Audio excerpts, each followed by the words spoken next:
A service of KIBMradio.com, the Internet's home for an all old-time radio.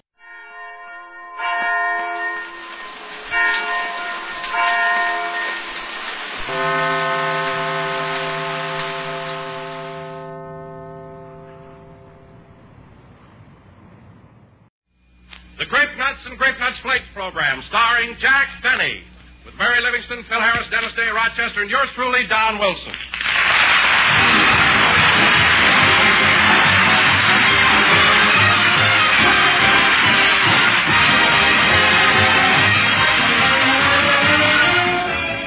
And now, speaking of New Year's resolutions, here's a poem for you, friends, so listen.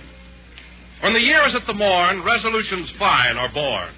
When the year is old and gray, resolutions, where are they? I have the answer here to a season full of cheer. Just resolve to start each day happy, carefree, blithe, and gay. And you know, folks, all it takes to start the day is Grape Nuts Flakes. That's the answer, all right. Eat a good breakfast, do a better job. Because you need an adequate breakfast after a fast of 10 or 12 hours the night before.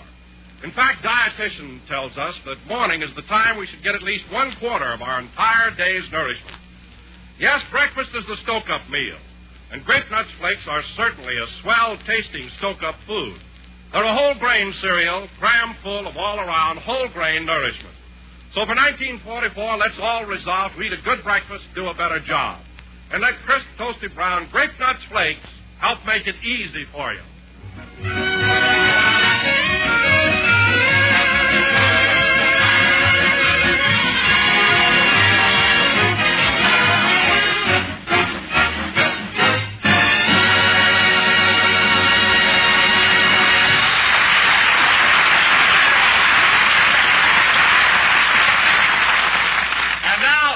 Gentlemen, since this is the start of a new year, we bring you a man who at the age of 20 began his phenomenal career in show business. That's right.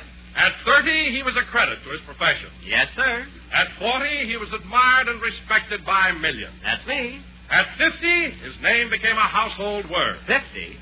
At 60, he became... All right, stop. That's enough already.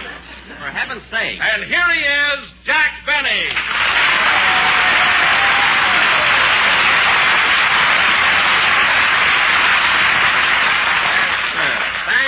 Thank you. Hello again. This is Jack Benny talking. And, Don, it's a good thing I stopped you or I'd have died of old age before the show started. 40, 50, 60. It wasn't so very long ago that I was going to Waukegan Grammar School. Well, I know, Jack, but you were the only kid in class the teacher called Mister. Don, they didn't call me that till I was in the 6th grade. And anyway, Don, it doesn't... Hello, Jack. Hello, Mary. Anyway, Don, it doesn't... Fine thing. I hurry over here and nobody even notices my new dress. Oh, say, that dress is beautiful, Mary. But don't you feel a little silly wearing a man's necktie with it? Oh, that. Well, Dennis gave it to me for Christmas, and I'm wearing it so I won't hurt his feelings. You mean Dennis gave you a... Oh, wait a minute. He must have gotten the boxes mixed up.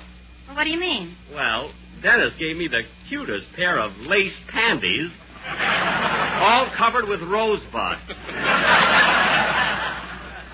Oh, gee, I'd love to have those. Jack, I'll give you the next time. You give me the lace panties. Well, Dennis really meant them for me. I know, but... You didn't lose them, did you? I hope not. Gee. Oh, so that's it. You didn't want to hurt his feelings either. Look, Mary, when someone gives you a gift... I know. But, Jack, those panties were supposed to fit me. How in the world did you get them on? Oh, I didn't have much trouble. You didn't, eh? I'll bet those rosebuds are stretched to full bloom. Never mind. Let's see, where was I? Oh, yes. Now, look, Don, the next time you make a remark about my age, you better... Hello, Mr. Benny. Oh, hello, Dennis. Don, the next time you make a remark about my age... What's the matter? Oh, Don's always telling people that I'm a lot older than I am, and I'm sick of it. Why don't you hit him with your cane?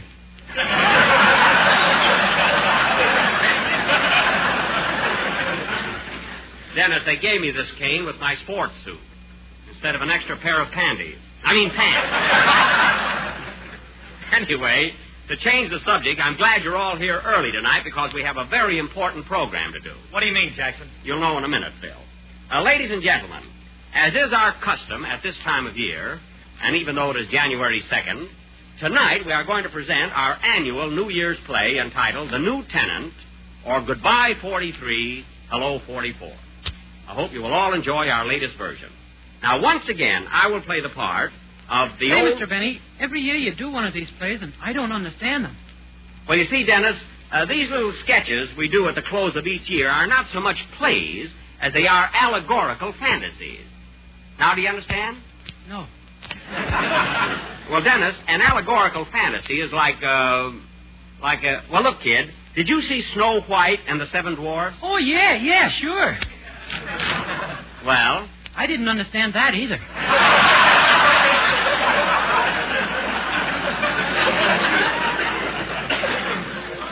Dennis, it's all very simple. Look, my play and Snow White are in the same category, in that they both deal with the abstract and the esoteric rather than with the prosaic. Prosaic? Yes, that's it. What is? Don't worry, Dennis. Jack doesn't understand it either. I understand every word I said. Sure you do, Jackson. How do you know, Phil? Because I'm the guy what learned it to him. Phil, if you really want to help me keep quiet, keep quiet.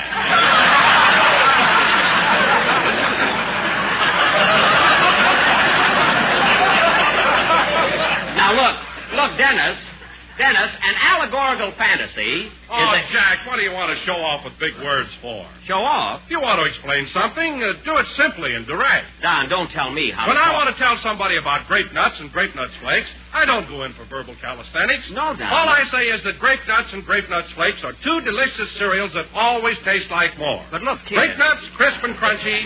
Grape nuts flakes, tempting, toasty brown flakes. Don, Both look. have a zesty, malty, rich flavor that's distinctly their own. I know it's their They're own. made of Their own. sun-ripened wheat and malted barley. Mm-hmm. And they bring you energy-giving, body-building, whole-grain nourishment. Yeah, but the you see, Dennis... satisfying, stick-to-your-ribs nourishment that fills you full of well-being. Yes. It helps make your mornings just zip along. Oh, it zips. I mean, simple enough. And so eat a good breakfast, do a better job. Feature grape nuts or grape nuts flakes. Now, you see what I mean, Jack? You're absolutely right, Don. Come here, kid. I'm going to explain it to you in simple words like Don did. Well, you don't have to explain it to me. I thought about it while Mr. Wilson was talking, and I know exactly what you mean. Good. Now, what is an allegorical fantasy? A prosaic bowl of grape nuts flakes. Well, look, Dennis, I'll explain it to you later. Meanwhile, in our fantasy, you're going to play a double role. The parts of the two most despicable men in the world, Hitler and Tojo. I'm going to play the parts of Hitler and Tojo? Yes. Where's a mirror? Why? I'm going to spit right in my faces. You don't have to, kid. You're only playing the parts. Anyway, you're going to be Hitler and Tojo tonight. Well, okay, but I'll just hate myself in the morning. Now, Phil, you're going to be Uncle Sam. Uncle Sam? Yes. You see, in our sketch, I will play the part of the old year 1943, who has been living in a big rooming house called the United States, run by Uncle Sam and his wife, Columbia. Now, Mary, you're going to be Columbia. You have 48 children, one for each state in the Union. I've got 48 children? Holy smoke. Well, Mary, it's only an allegorical fantasy. Well, this is a fine time to tell me. Mary, I tried to explain it to you. Your children are the 48 states. Each state is a child. Oh, well, then I better hurry and change California. It's wet again.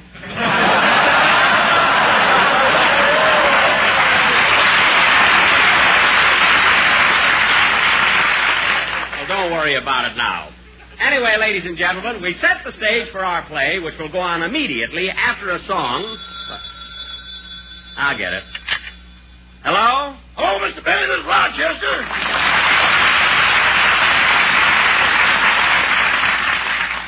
What do you want, Rochester? I've been down to the stores exchanging your Christmas presents for you. Oh, yes. You didn't have any trouble, did you? Only at one place. They refused to give you a refund on your Christmas tree.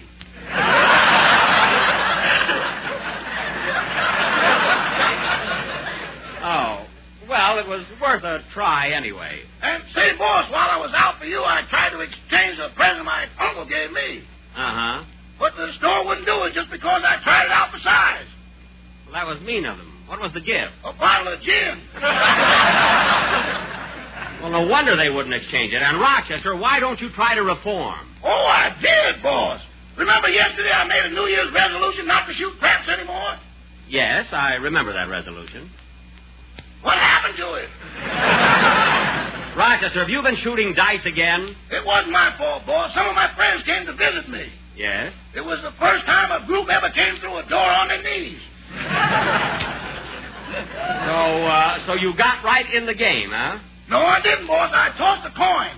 Heads I shoot craps with them, and tails I don't. Uh-huh. And I suppose it landed head. No, boss, it landed tails. Well? As I bent down to pick up the coin, 2 small cubes fell out of my suit. Uh-huh. And to my amazement, Hart, Chapman, and Marsh had thrown a 7.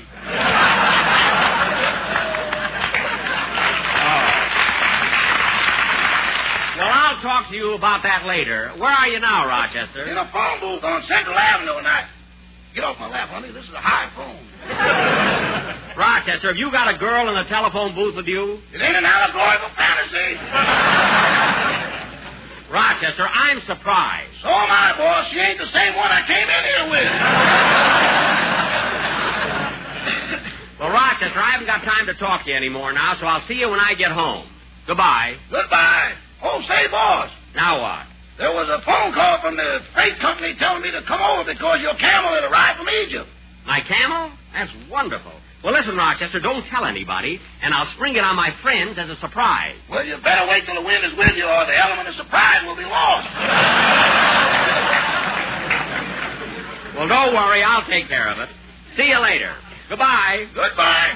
I'm glad the camel finally got her. I've been waiting long enough. Sing, Dennis.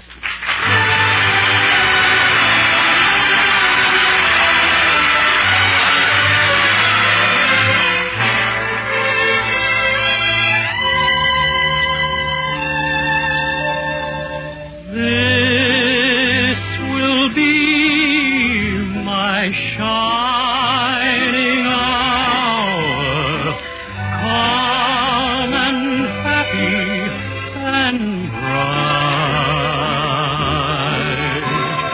In my dream, your face will flower through the darkness of the night, like the light of home before me, or an angel watching o'er me. This will be my shining hour till I'm with you again. In my dreams, your face will flower through the darkness of the night, like the lights of home before me, or an angel watching o'er me. This will be my shining hour till I'm with you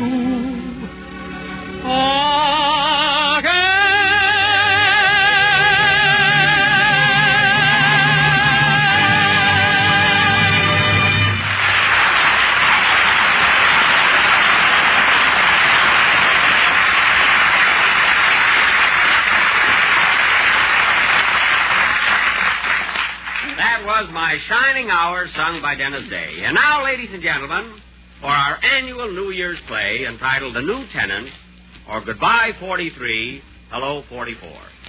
As the curtain rises, it's almost midnight of December 31st. And old man 1943 is packing his bags and ready to make his exit. Curtain. Music.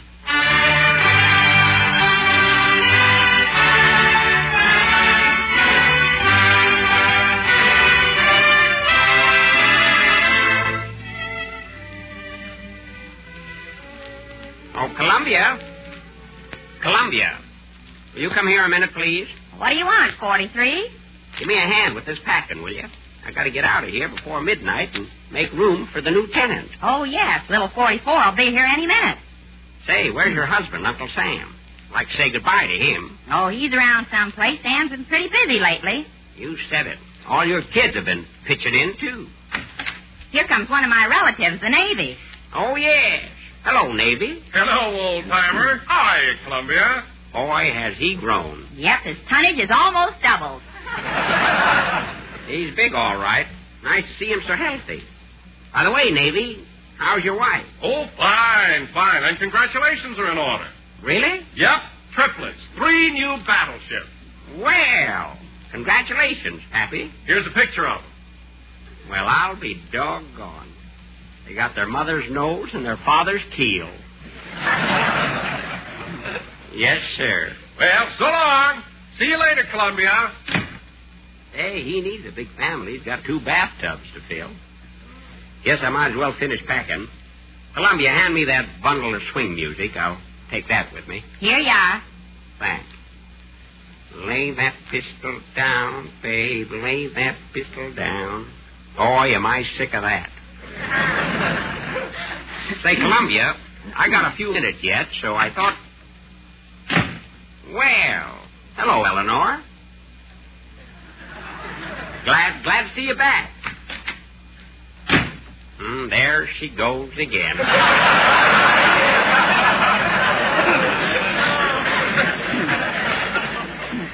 Say, Columbia, I started to tell you I've only got a few minutes, and I thought that maybe before we... Oh, hello, Sam. Well, Uncle Sam, where you been? Oh, what a week, what a week. I've really been busy, been sending Christmas presents to my nephews all over the world. Well, you're working hard, Sam, but you never looked better in your life. And say, what's that button you're wearing on your lapel? I never knew you took sides in politics. Well, I don't care if it's the Democrats or the Republicans. They're both good. But that button... Well, come closer and take a look at it. Okay. Well, I'll be... Well, what does it say, old-timer? Frank Sinatra.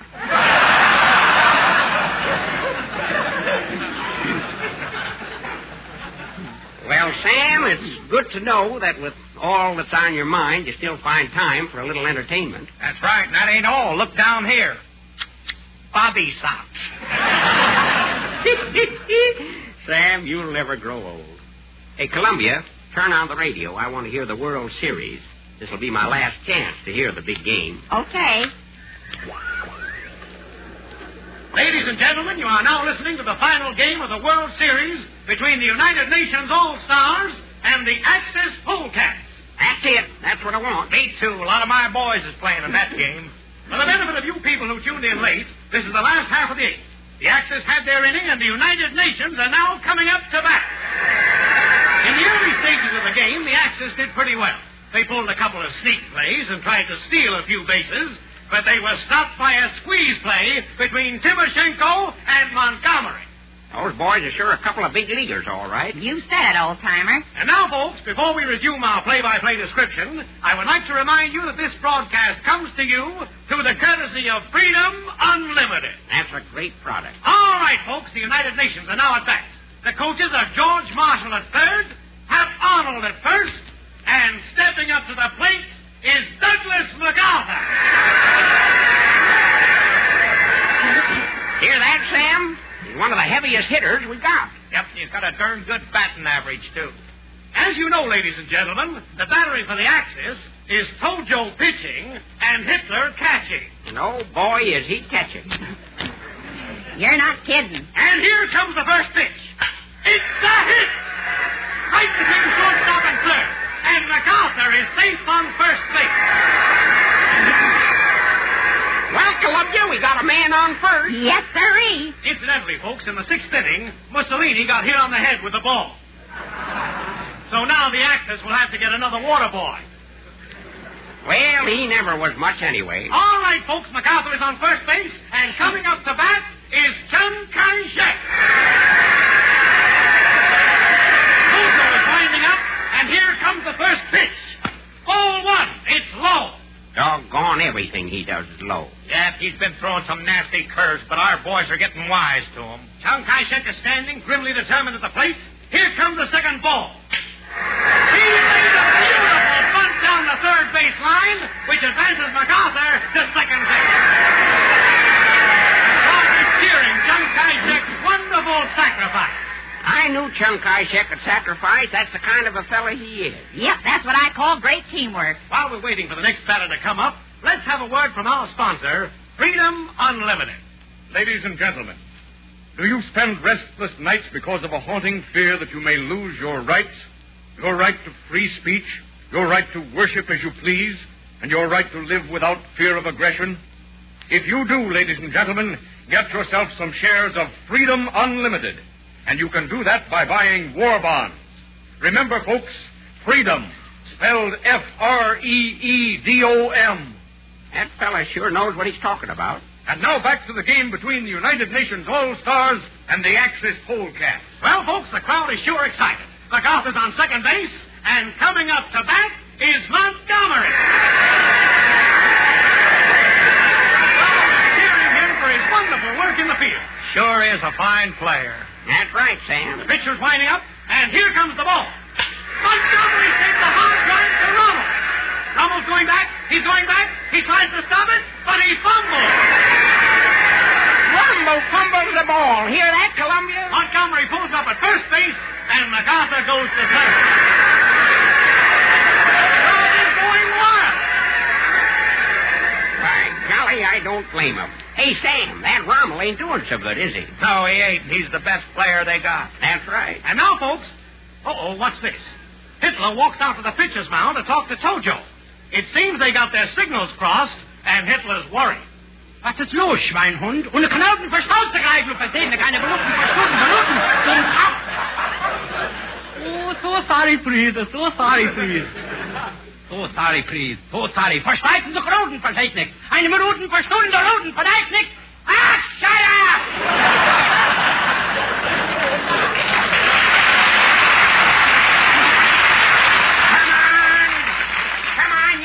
This game, so play ball. That's telling them, old-timer. Well, folks, the game's about to continue, but there's a switch in the battery for the Axis. Hitler is now going to pitch. A lot of good that'll do. Hitler used to have a pretty good arm. He ought to. He exercised it enough hanging wallpaper. Yes, ladies and gentlemen, Hitler is in the pitcher's box, and coming up to bat for the United Nations is Timoshenko. Timoshenko. He'll knock Hitler out of the box and then put him in one.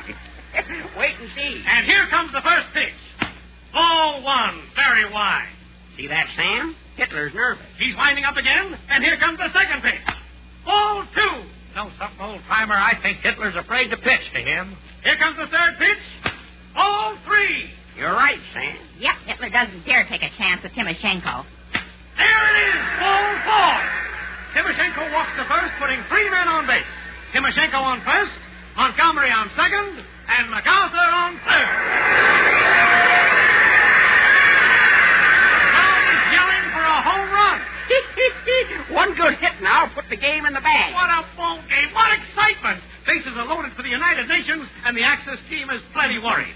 This is the tensest moment of the game, and the question is, there's a conference being held in the United Nations dugout. Co-managers Roosevelt, Churchill, and Stalin are putting their heads together to decide on the final move, and... Wait a minute, folks. Wait a minute. They've reached a decision. They're sending Eisenhower to bat.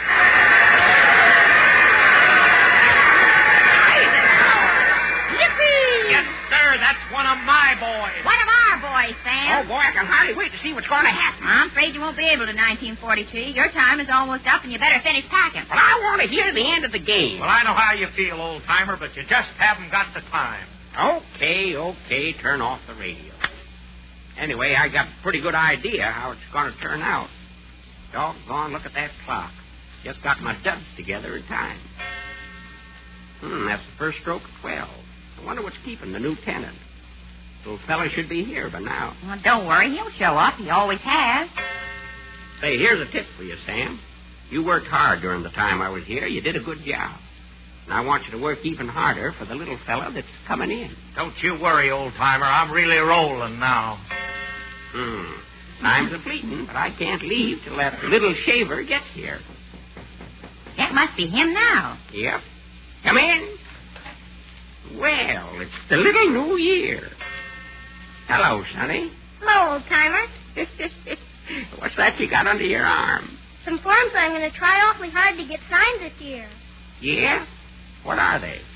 Well, here's the most important one. It says, how do you pronounce these big words? Let's see that. Oh, that says unconditional surrender. Well, I hope you get them signed darn soon. Hey, kid, I want you to meet Uncle Sam and his wife, Columbia. Glad to know you folks. Hello, Sonny. Hiya, bub. You ought to have a coat on with them diapers. It's pretty chilly tonight. I was sure cold the first night I got here. Well, son, I'm glad you're a sturdy little fella because there's a big ball game going on, and after it's over, you're going to have plenty to do. With all the pop bottles and peanut shells laying around, you're going to have to clean up the field and put it in order again. I'll do the best I can, sir. I know you will. But tell me, old-timer, how's the game going? Well, at the start, things didn't look so good. But after a while... Hear that, son? Yes, sir. What is it? That's being played for some of Sam's nephews. They were darn good ball players and hard hitters, too, but they were put out early in the game. Wasn't their fault. Pitching was a little too fast for them then, and it wasn't fair either. The man that had my job last year told me that Tojo started pitching before the umpire said play ball. That ain't baseball, son. Not like they play it in America. Well, I got to be moseying along now. Oh, by the way, son, Uncle Sam's got a nephew called Franklin that's been taking mighty good care of him. Ain't he, Sam? You're darn tootin'. So keep an eye on him, son. Give him all the help you can. Franklin, eh? I'll write that down. And here's some more names for you. There's Winston, Joe, Chung. A whole lot more than Sam will give you. I ain't got time to mention them all right now. I'll make a note of them. Leave it to me. One more thing, son. When I came in, there was a name given to me, and I was instructed to pass it on to you. And I want you to pass it on to the next little fella that takes over. Who is it, sir? The name is Colin Kelly. He represents all our boys who only got one turn at bat. Remember that, son. I will. Well, gotta be leaving now. Goodbye, Sam. So long, old-timer. Well, here I go. So long, 43. So long, Columbia. Keep 'em flying.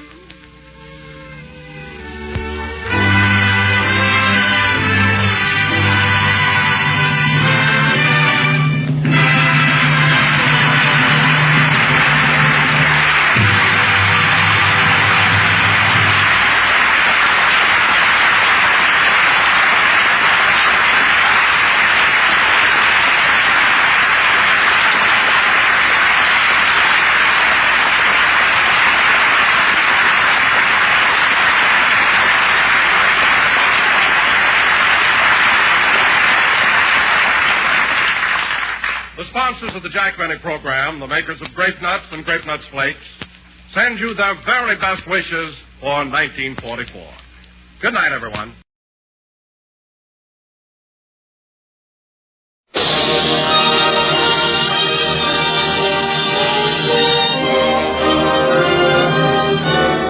Philco Corporation, world's largest radio manufacturer, presents your Radio Hall of Fame.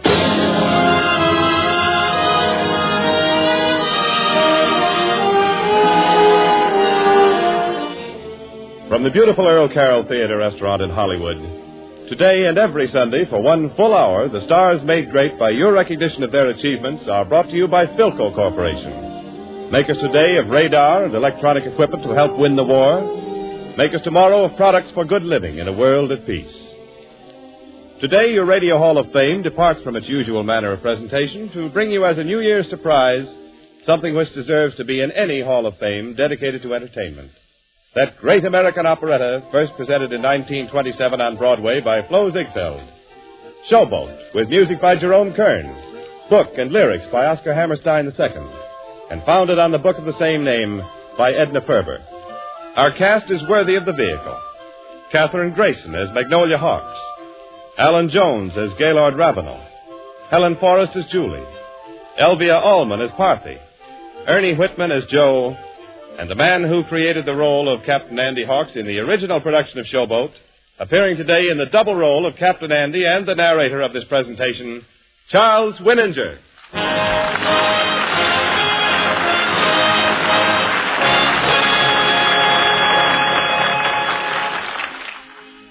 This is the story of a river and people who live on that river, the Mississippi River.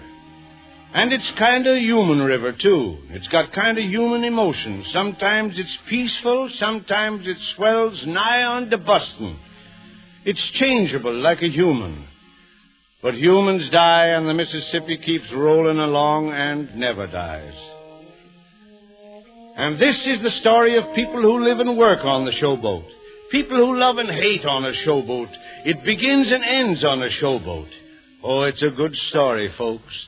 So listen.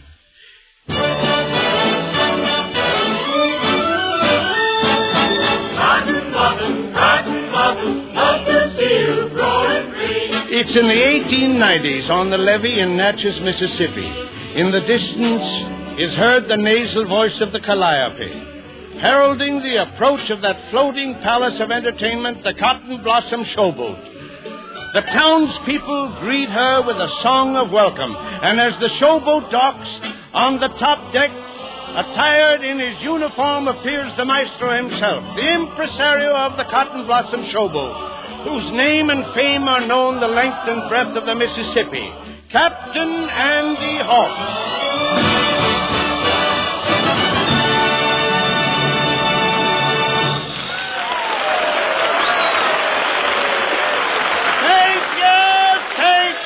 Thank you, ladies and gentlemen, for your kind reception.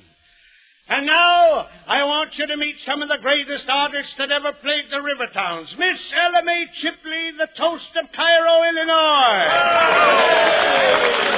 And next, I want you to meet Mr. Frank Schultz. Yes, sir, Mr. Schultz is the villain in our play. But off the stage, he's as meek as a lamb, and he wouldn't hurt a fly, and he's stuck on Ellie. Henry Holt, you have to hold Ellie's hand all day. All right, Potty, all right. Yes, sir, that's the way we are, folks, just one big happy family. And I'm their father. And Potty here, Potty's their mother. How about that, Potty? Oh, you make me tired. That's the way we are, folks, just one big happy family. And now, I want you to meet the little sweetheart of the South, Miss Julia Laverne, our leading lady. Hello, everyone. You all know her. You all love her, so what more can I say?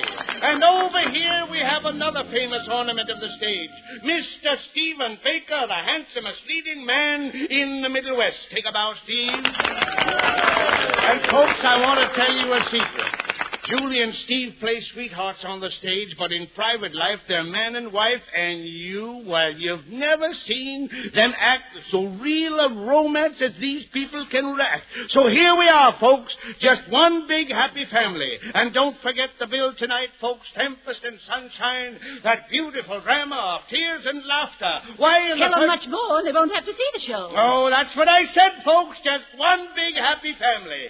Don't forget the concert after the big show. Bring the children. Come one, come all. Look what we got. How could we fail? You never seen a show like this before. We'll try and make your evening bright, and if you come around tonight, tomorrow night you'll come around for more.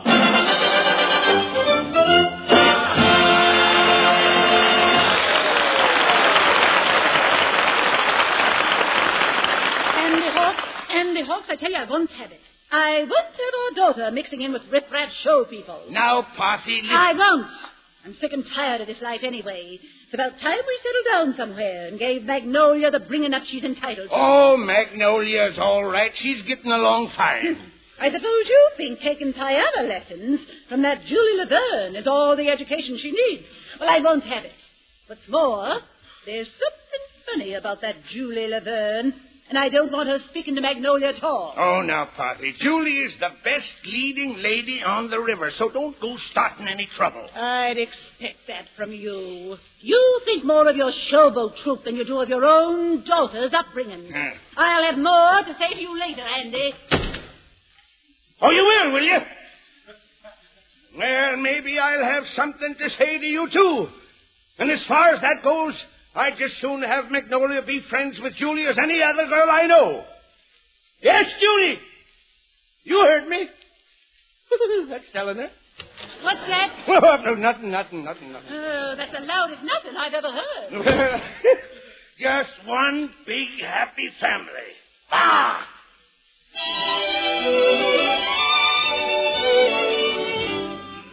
Back in town, Ravenel? Yeah, for a short stay, Sheriff. Say, what's that dock here?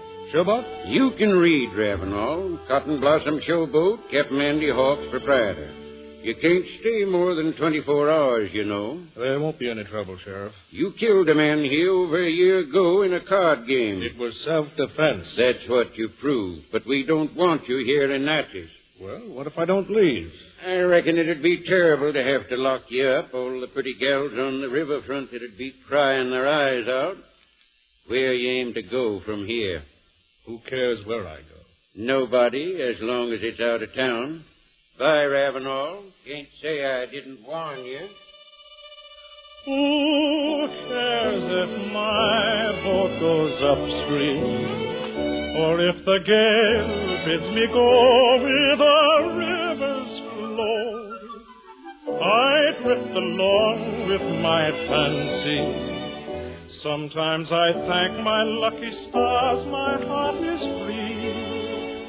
And other times I wonder where's the mate for me.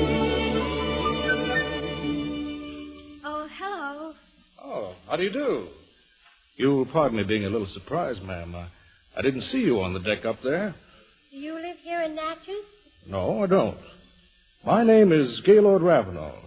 I'm just a wayfarer along the river. Oh, well, I'm Magnolia Hawk. Which way are you going? Either way. Where are you going? Oh, anywhere Papa gives shows. Oh. Are you one of the players? You mean an actress? Oh, no, but I'd give anything in the world if I could be. Why? Well, because you can make believe so many different things that never happen in real life. Oh, but wonderful things do happen. Only a few minutes ago, I was standing right there down in the levee, feeling sorry for myself. And now, I'm here with you.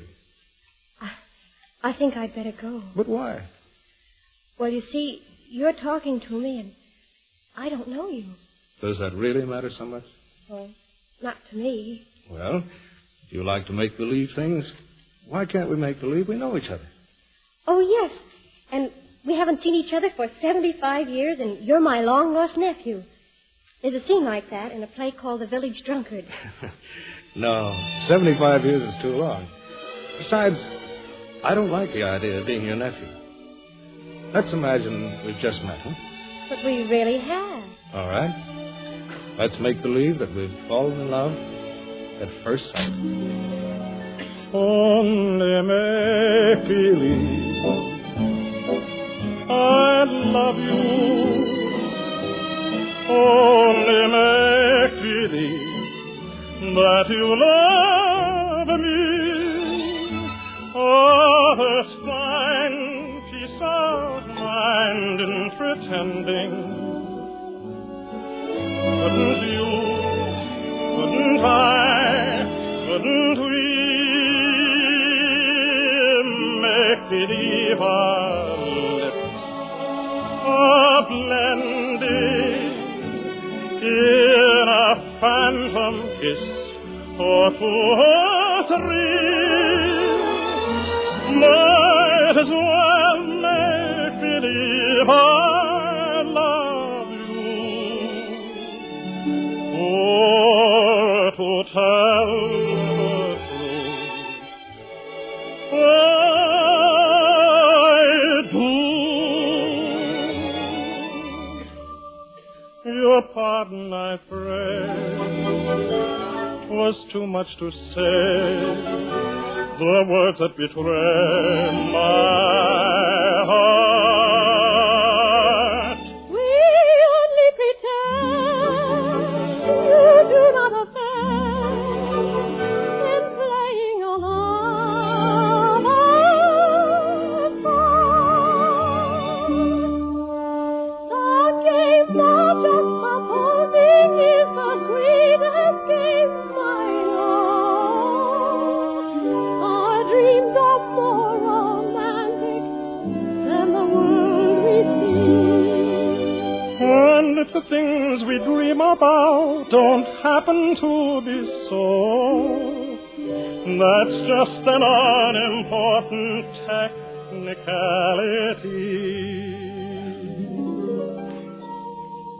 We could make believe I love you, only make believe that you love me.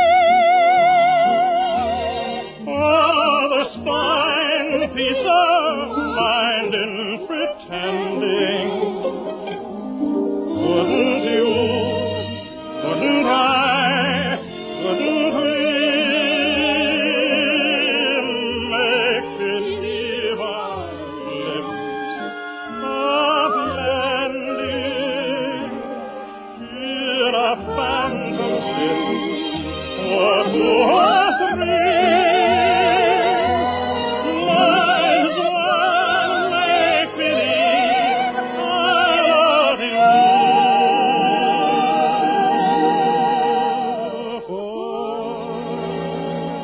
To tell the truth,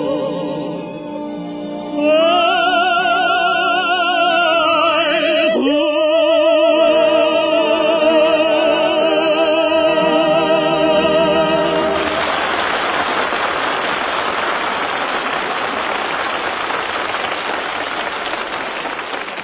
Miss Magnolia, your pappy wants to speak to you. Oh, Joe, did you see that young man I was just talking to? Yes, Miss Magnolia, I saw him.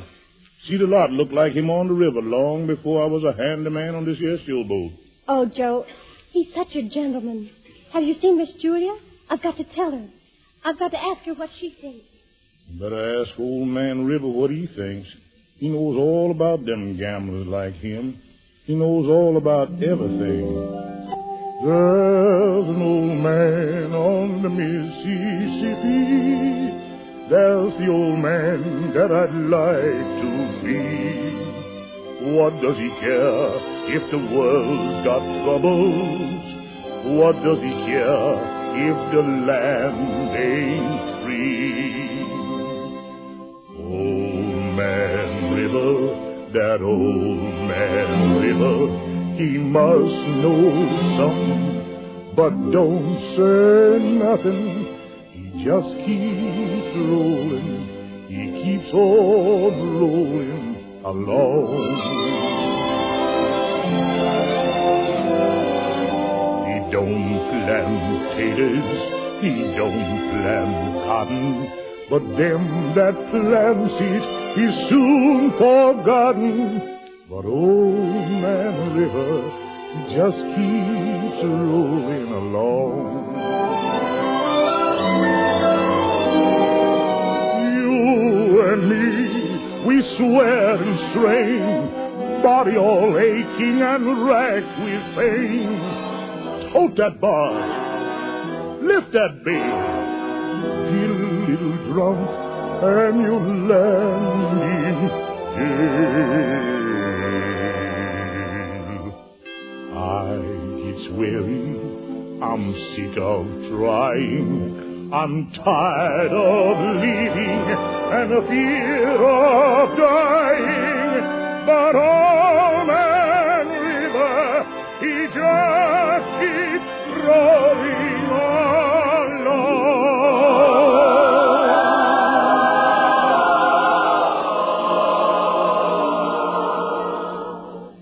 Darky's own work on the Mississippi.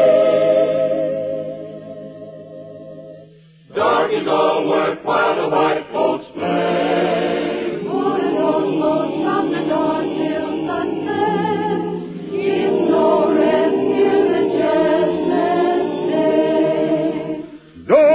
look up and don't look down. You don't just make that big ball round. Bend your knees and bow your head and pull that rope until you're dead. Let me go away from the Mississippi.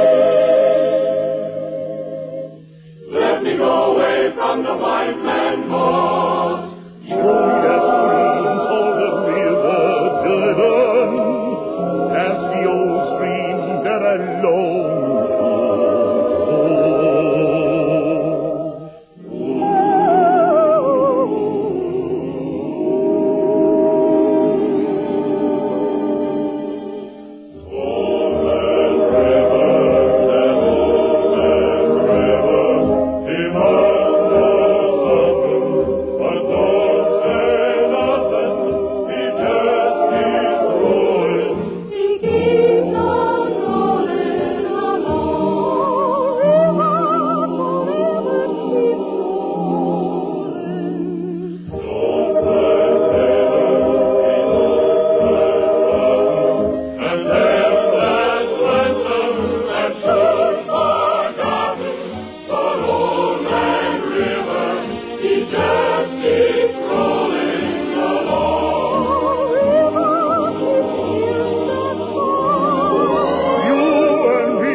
and lift that veil. We gets a little drunk and we land in jail.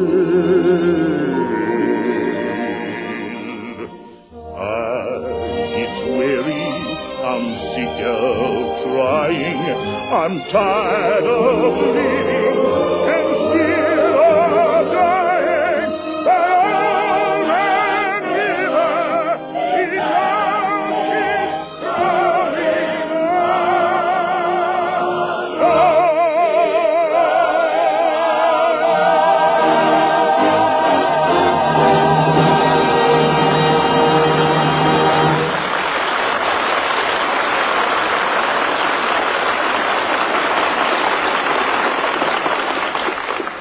Julie, I've just got to tell you something. Nola, get out of my cabin. You know what your ma said. She don't want you talking to me. Oh, Julie, please, this is important. Julie, I think I'm in love. What? I was standing on the top deck and, well, I just looked down and there he was. Oh, Julie, he looked so different from anybody else and so beautiful. Oh, you poor little lamb. He said he'd like to see me again, and, well, do you think he meant it? Well, I don't know, child. And I don't know as I like you to go falling in love with some man that nobody ever heard of. Suppose he turned out to be just a no-account river fella. Well, if I found out he was no account, I'd just stop loving him. Oh, no, you couldn't. Once a girl starts to love a man, she don't stop so easy. Couldn't you stop loving Steve if he treated you mean? No, honey, no matter what he did. You see, child, love's a funny thing. There's no sense to it. That's why you got to be careful when it comes creeping up to you. Oh, listen, sister, I love my Mr. Man, and I can't tell you why.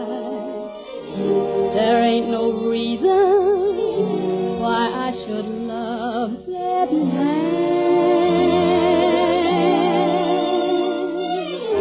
It must be something that the angels done planned.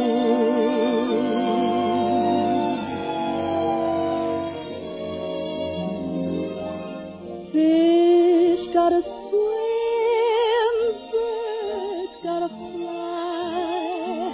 I gotta love one man till I die. Can't help loving that man of mine.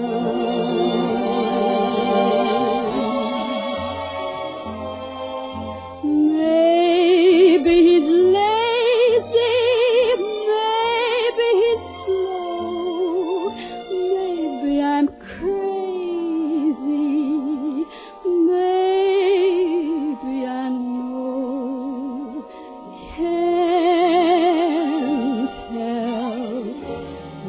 in that man of mine.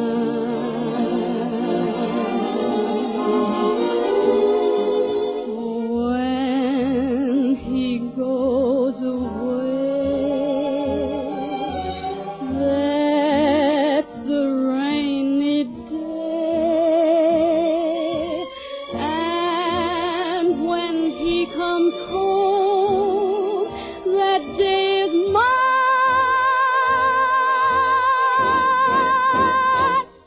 The sun will shine. He can come home just as late as can be. Home without him ain't no home to me. Can't help loving that man of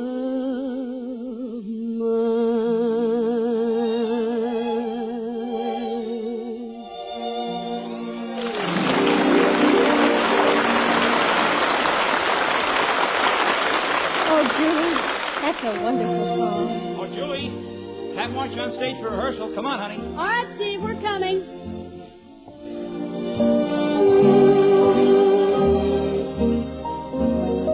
All right, now, folks, let's get on with the rehearsal now. Julie, now you're downstage over there, and we'll take the part where your sister just went out. And so and so and so and so and so and so. Long speech ending with, remember, dear, I am your sister, and if any harm should ever come to you, I'll never forgive myself. Now, that's your cue. You got your part? I know it. I wonder what can be keeping Parson Brown. Yeah. Now, this is a sad scene, Noli. Play something sad. Captain Andy. Huh? Steve, Julie. What's the matter? What's the matter with you, Frank? Can't you see we're rehearsing? I know, but listen, Captain Andy. The sheriff ain't going to let us open tonight. I knew there was going to be trouble. Oh, shut up, Arthur. Shut up. Frank, what are you talking about? I just heard him say so. He's on his way here now. It's something about Julie. I knew it. What about Julie? Steve, It's all right, Julie, darling. Don't worry.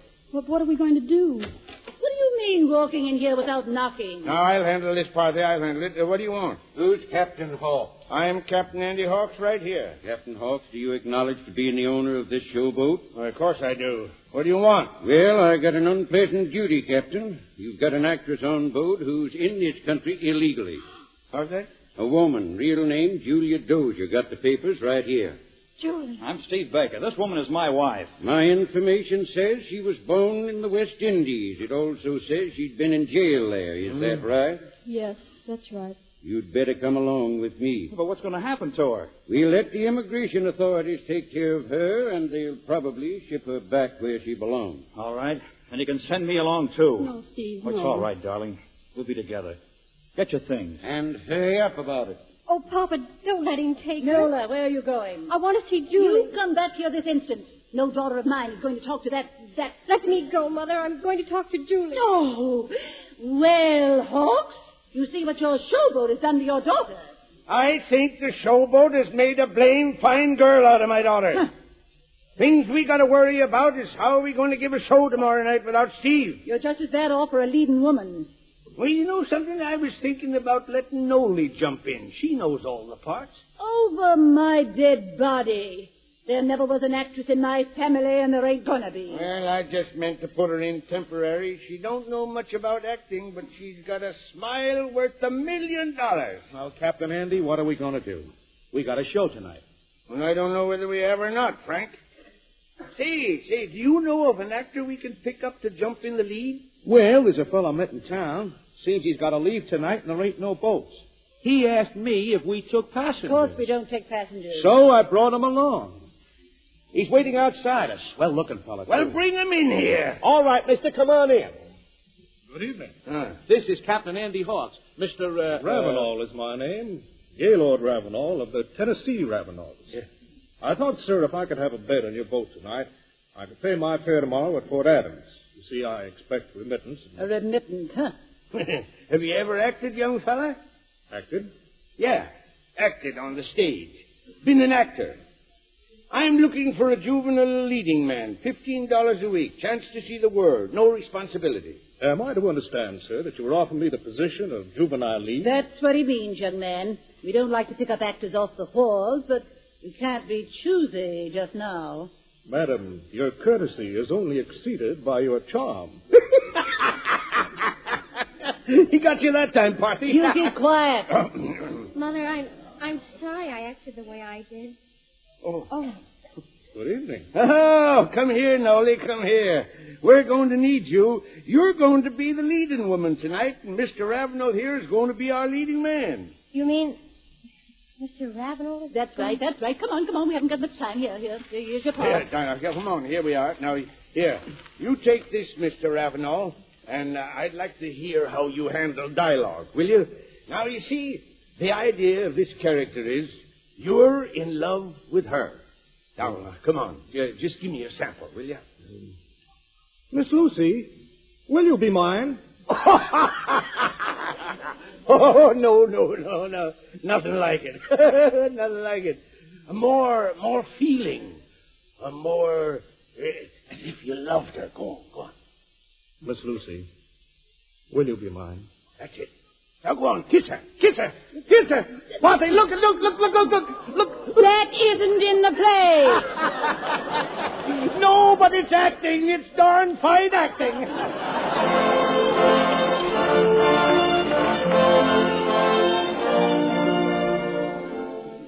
But it wasn't acting. When Gay Ravenel had seen Magnolia on the deck of the showboat resting on the bosom of Old Man River, and she'd seen him on the dock, something had clicked.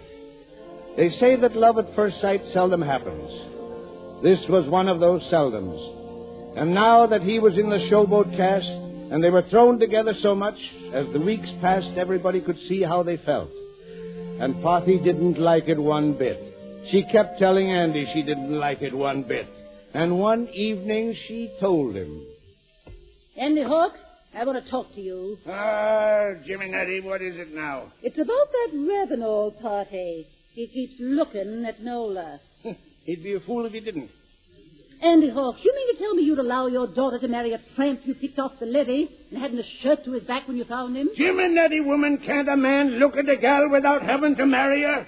Just the same, I have my suspicions about that man, and I'm going to find out about him. You watch, that's what I say. Forget it. Forget it? Yes, forget it. And when I say forget it, forget it.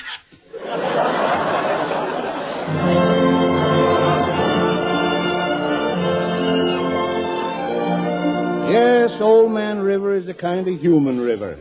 It's got kind of human emotions.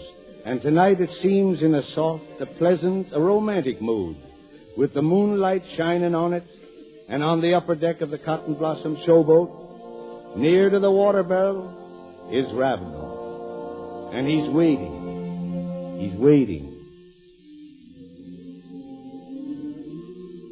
Is that you, Nolan? Hello, Gary. I can't stay long. I told Mother I'd fill her pitcher and she'll be waiting. Lola, we haven't much time. Now listen, I want to marry you at Natchez tomorrow. But, Mother... She's going to be in Fayette all morning. She told me so herself. Oh, there's a lovely little church in Natchez. But, Gay, Father, what will he say? Oh, he'll not oppose us. As a matter of fact, he gave me the idea. What? Of getting married when your mother was away. He knows how I feel. How much I love you. Oh, Nola, please tell the world. Nola, I love you.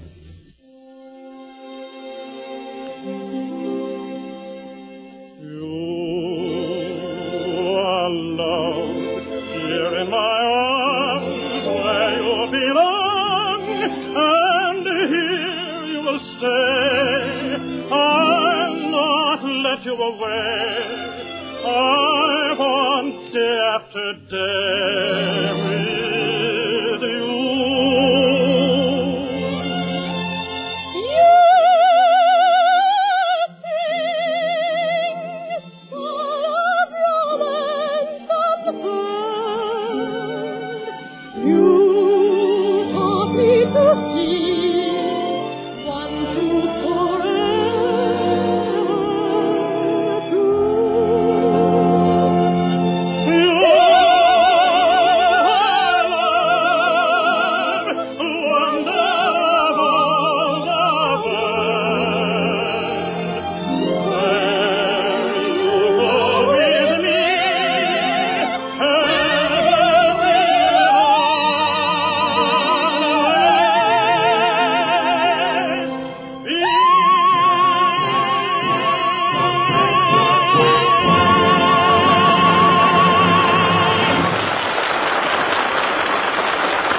gentlemen, according to the announcement you read in the post office, you're all invited this morning to the wedding of my daughter, Miss Magnolia Hawks, to her leading man, the Honorable Gaylord Ravenel.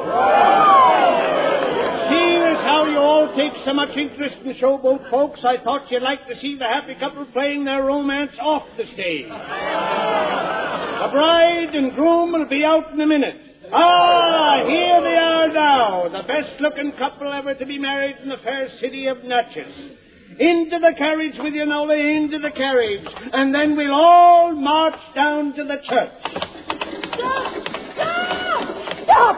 Don't let Nola go with him. I found out this morning he's a murderer. Who's a murderer? That Ravenel. He killed a man. Ravenel? Jumping Jehoshaphat. When? Last year. Ask the sheriff. Sheriff? Is this true? Well, it was a case of self-defense. Then he proved he had a right to kill. Are you going to let your daughter ride off with a murderer? Murderer be hanged. I killed a man when I was 19. You killed? Yes, I did. Are you coming with us or ain't you? Where are you going? To the church. They're going to be married. Married to a murderer? Oh! She's fainted. Captain Andy, she's fainted. Are you sure? Sure. Good. Then we'll go on with the wedding.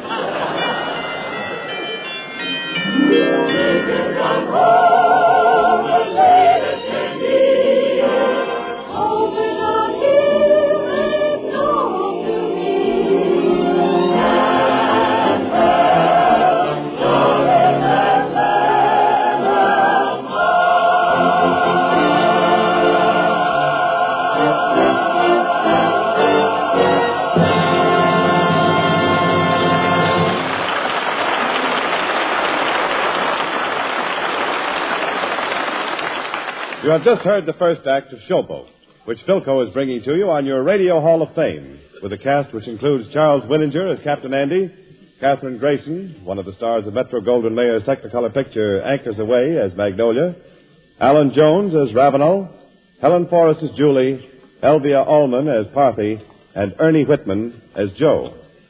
Showboat is a saga of America's picturesque past. And it is upon the story of the past that we build our hopes for the future. So with Philco. Philco dealers and distributors everywhere are dreaming today of the greater Philco of tomorrow, built upon yesterday's unbroken record of leadership. Out of the laboratories which are today devoted to the electronic weapons of victory, finer Philco radios and phonographs are coming. They will be the legacy of war research, born of new ideas and new skills.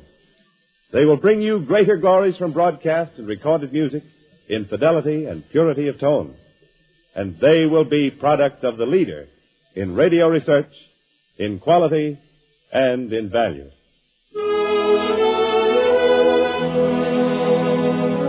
Your Radio Hall of Fame will continue after station identification. This is the Blue Network.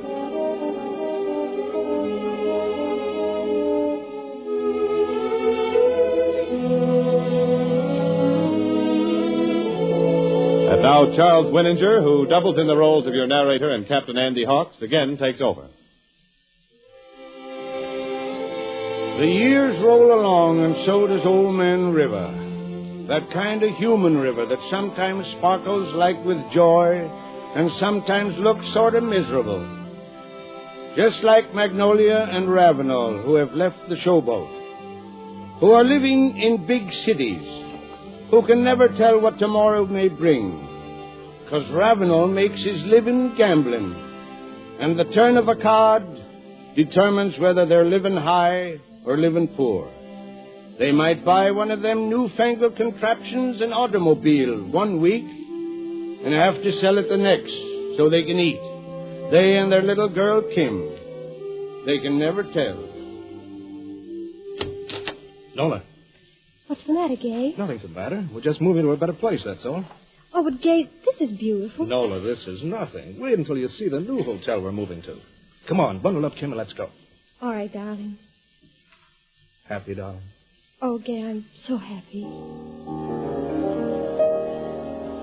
I'm walking on the edge, our life is fading too long. I'm in the seventh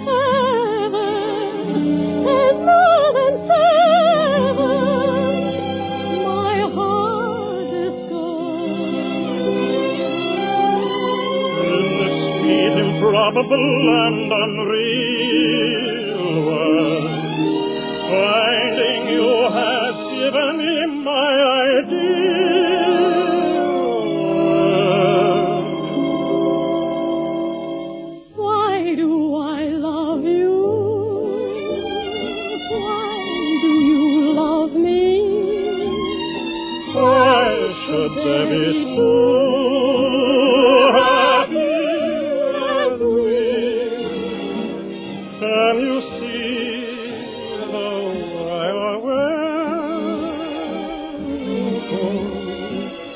I should be the one you care for? You're a lucky boy.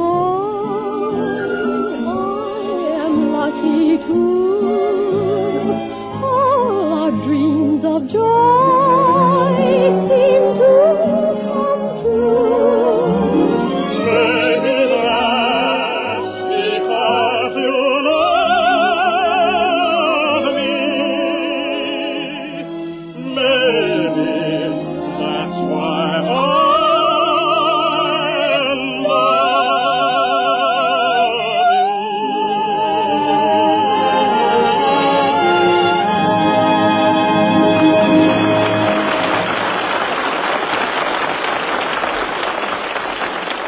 And then a few years later, with Kim being educated in a convent, because the best was none too good for Gaylord Ravenel's daughter, and with 12 weeks' rent owing on a drab room in a drab boarding house in Chicago of the early 1900s, Noli returns to find a note. Dearest, by the time this letter reaches you, I shall be on a train, bound for who knows where. There's nothing left to pawn and no more friends to borrow from. I am enclosing $400. This will let Kim finish her term at the convent.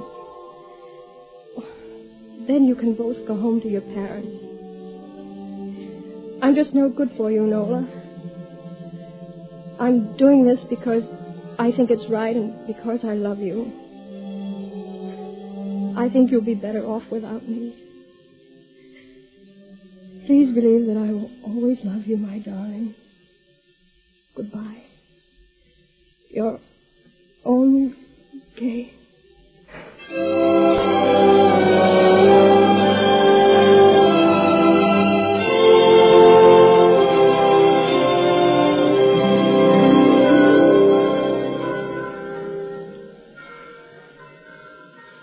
There's your little girl, Mr. Ravenel. She's coming now. Thank you, sister. May I speak to her alone, please? Of course you may. Daddy! Daddy! Hello, Kim. Oh, Daddy, where's Mommy? Oh, Mommy couldn't come today. Now, listen, dear. Daddy's in a great hurry. He must catch a train. Where are you going? Oh, away for a little while on business. I just had a few minutes to rush in and see you. Can't I go with you? No, dear. Not on this trip. But while I'm gone, I want you to think of me once in a while. Will you? Yes. I think of you all the time, Daddy. And when I miss you, I always do what you told me. What was that? I just make believe. Oh, yes, dear, that's right.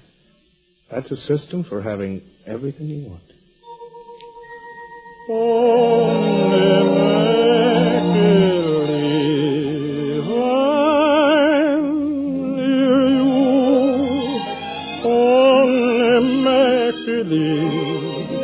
That you are with me. Girls and boys find it fun just pretending. Couldn't you? Couldn't we? Couldn't... And if I'm a little late coming back, you just remember and pretend I've never gone away. Will you, sweetheart? Best of all, make believe I love you. For to tell the truth,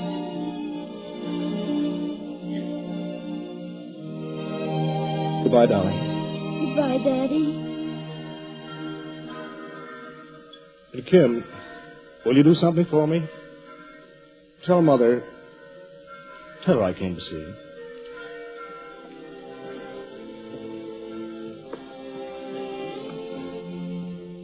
Skies are gray over Old Man River, and Old Man River looks dark and gloomy. Maybe he feels like Nola does, but then you can never tell what will happen with Old Man River or with life itself. 'Cause Nola meets Julie, her that used to be Julie of the Cotton Blossom Showboat, who's now Julie Wendell. That's her stage name. And she's a singer in the Trocadero, a big cafe in Chicago. And she thinks maybe she can get Nola a job she badly needs. A job singing at the Trocadero. Ready, Julie? You're next. I want to hear that new song. You got it all set?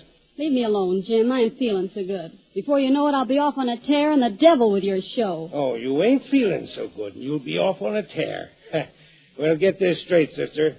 Just because that big blonde bum of a husband of yours left you is no reason to ruin this show. You leave Steve out of this. You go on a tear and you'll not get back in this place again. Oh, all right. I ain't no mood to listen to long speeches. I'll put this song over. All right, Jake. I'm ready when you are.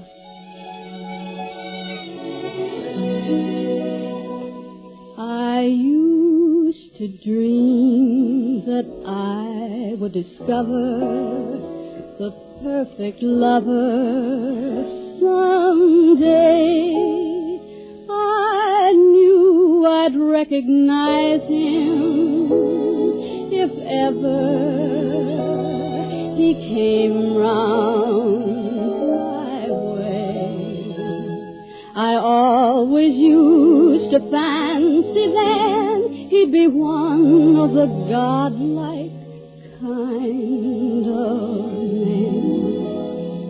with a giant brain and a noble head, like the heroes bold in the books I read. But along came Phil. He's not the type at all. You'd meet him on the street and never notice him. His form and face, his manly grace is not the kind that you would find in a statue. Oh, I can't explain. It's surely not his braid that makes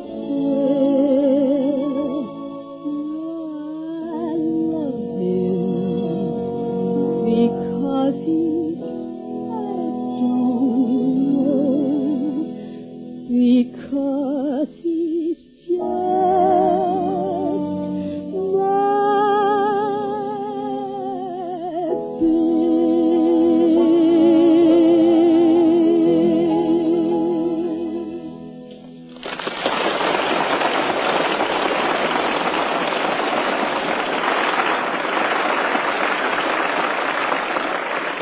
Oh, that's fine, Julie, fine. That number will go great in the New Year's Eve crowd tomorrow night. Thanks, Jim. Now, will you do me a favor? I want you to listen to a friend of mine, Magnolia Ravenel. Yeah? She's a great performer. Come here, Nola. Well, Miss Ravenel, what do you do?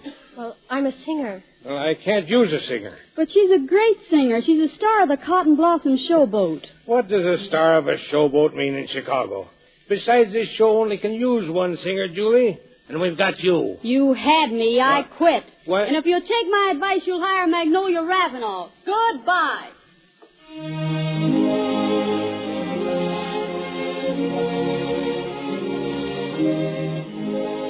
Yes, that was Julie sacrificing her own job so she could help Nola.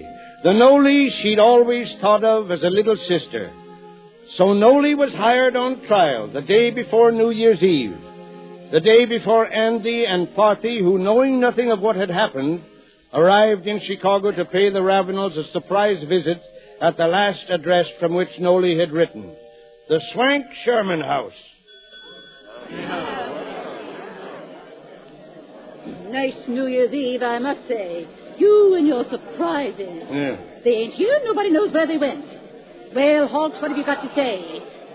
Will you listen? No, I won't. No, I thought you want. What are you going to do, stand here in the lobby all night? Get the key. I'm going to my room. I'm all tuckered out. Oh, Party, this is New Year's Eve. Come on, let's go out. I bet Noli and Gay are celebrating at some restaurant. Come on, let's try and find him. Oh, it's like looking for a needle in a haystack. Get the key. What's the matter? Are you deep? How are you? Stop looking at those girls. Huh? A man of your age. Every time you see a pretty girl, you forget you're married. You're wrong, Party. That's the time I remember I married. Oh, come on. Here's your key. Go on upstairs and go to sleep, and I'll look around for the children. I got a feeling I'll bump into them someplace. Hawks, it's 8 o'clock. You'll be back here by 9, or I'll be coming after you. Well, you won't find me.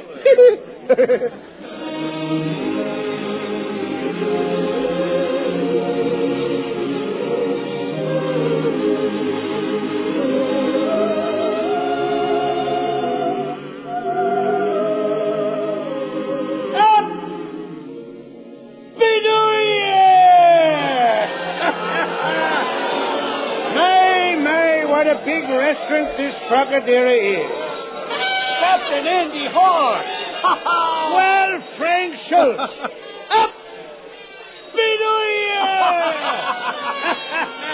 Well, what are you doing here, Frank? Oh, we're doing a comedy train here at the Trocadero, me and Ellie. Say, what are you doing here, Captain Andy? Oh, I just dropped in. Party and me come up to surprise Noli and Gay. But they ain't stopping at the Sherman House no more. No, they ain't. Anyway, I left Party at the hotel at 8 o'clock, and ever since 10 o'clock, I've been trying to think of an excuse for not being back by 9. Listen, Captain Andy. Huh? Nola's here. Where? She's acting. Acting? What do you mean, acting? Gay wouldn't let her. Gay's gone. Gone? Yep. He went broke and quit. I'm telling you this because Nola's opening here tonight, and we want everything to go smooth. Gee, it'll be something terrible if she doesn't make a hit. What do you mean, don't make a hit? My Noli will stand this crowd on their ears. Didn't she always do it?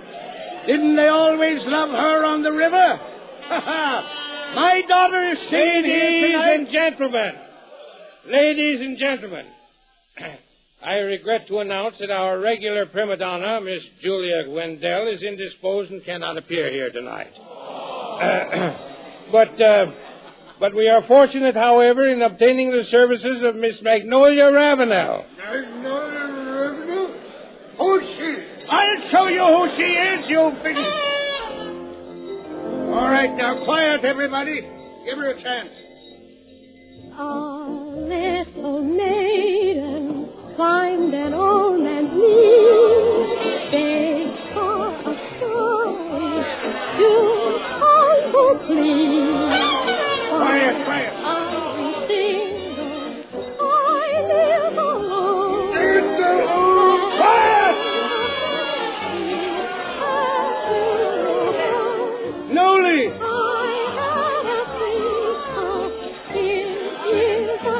Noli, smile, Noli!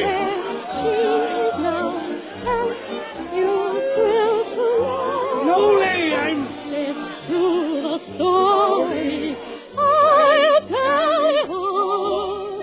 I believe her faith. That's it, Noli. Smile, Noli. No. After the ball is over, after the break of dawn, after the dancers leaving, after the stars are gone, many a heart is aching. If you could read them all, many the hope that vanished,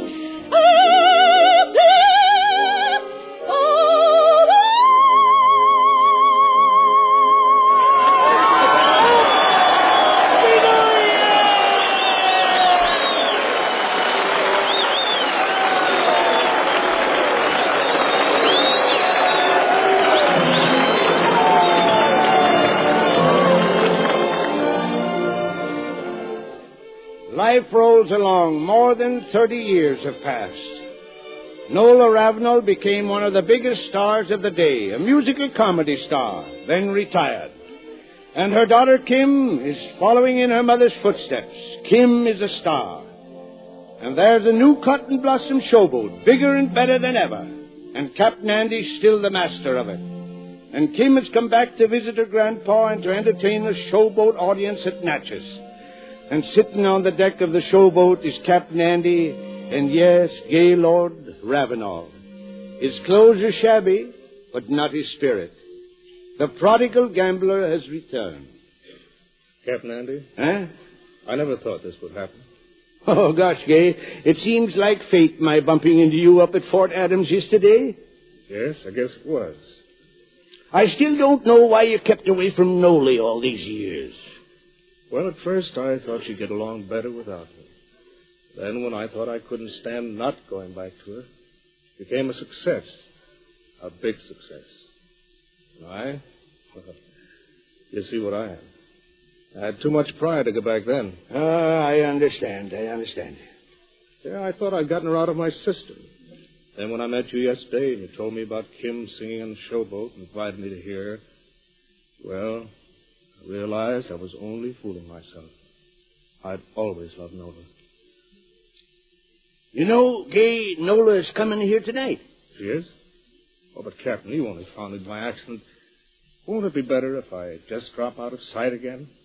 Nola's life is happy and complete. Oh, sit down, Gay. Here's Nola now. Hello, Father. Has the concert started yet? I'm sorry, but... Gay, darling. Nola. Yes, Gay and Nola again. It seems like old times.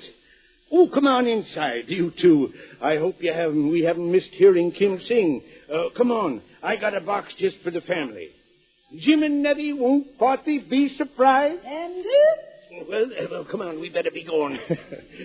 Captain Andy, you always jump when she calls. What's she got? She's got a mean disposition. Come on.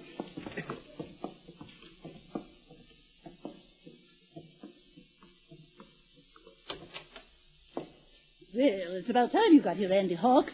And Nola, Kim just finished singing. Oh, you. Why have you come back? Madam, your courtesy is only exceeded by your charm. Thank you. It's really been more pleasure to come back here and sing on Captain Andy's Showboat than to open in a Broadway show. And now I see another Ravenel is here in that box over there. A great star who's retired. My mother, Magnolia Ravenel, and I'm going to ask her to sing for you. Thank you, and thank you. There's still another Ravenel in the house. Some of you will remember him when he used to sing and act with me on this very cotton blossom showboat. And I'm going to ask him to sing with me once again.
And so we draw the final curtain on our New Year's Eve performance of Showboat.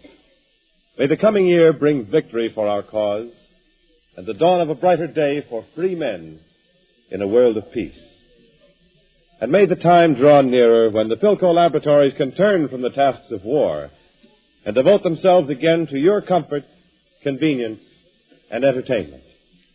When you can look to the Philco name, famous for quality the world over, to bring you the newest achievements of modern science in radio, television, refrigeration, and air conditioning. In the cast today were Katherine Grayson, who appeared as Magnolia through the courtesy of Metro-Goldwyn-Mayer, Alan Jones, soon to be seen in the Universal picture Have a Heart, appeared as Ravenel. Helen Forrest, who played Julie, can be heard each Tuesday night on the Dick Hames Autolite program over another network. And Charles Winninger, currently appearing in the 20th Century Fox picture Sunday Dinner for a Soldier, was your narrator and played Captain Andy Hawks. Charlie, I wonder if there's anything that you'd care to convey to our listeners today before you leave the Radio Hall of Fame. Yes, just one thing, Jimmy. And what's that, Charlie? Up!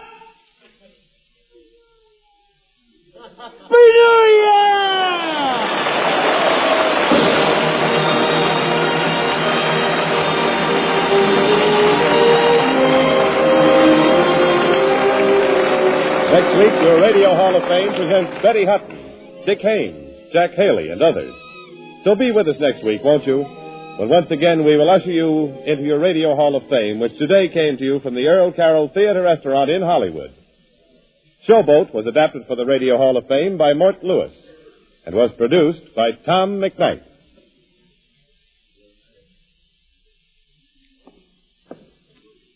This is the Blue Network. Kraft presents The Great Gildersleeve.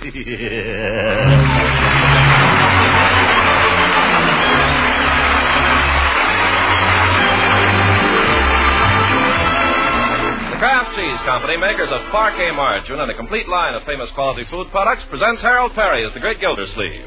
Kraft brings you The Great Gildersleeve every week at this time, written by John Wheaton and Sam Moore, with music by Claude Sweeten.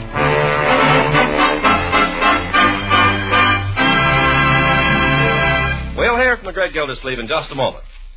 Now, more than ever, America needs us strong. Even tougher jobs lie ahead in 1945, so it's not too late to make good family nutrition your special New Year's resolution. And to help your hard-working family replace some of that vital energy they use up daily, one of the best foods you can serve is delicious Parquet margarine. This nutritious spread for America's bread is a top-notch energy food, and Kraft makes Parquet an even more valuable food by adding 9,000 units of vitamin A to every single pound. And there's still another way Parquet margarine aids good family nutrition. Parquet's fresh, delicate flavor makes other wholesome foods taste better, makes you want to eat and enjoy your full share of bread, rolls, and cooked vegetables. So make Parquet a regular part of your family's daily diet. Buy delicious, nourishing Parquet. P-A-R-K-A-Y. Parquet margarine made by Kraft.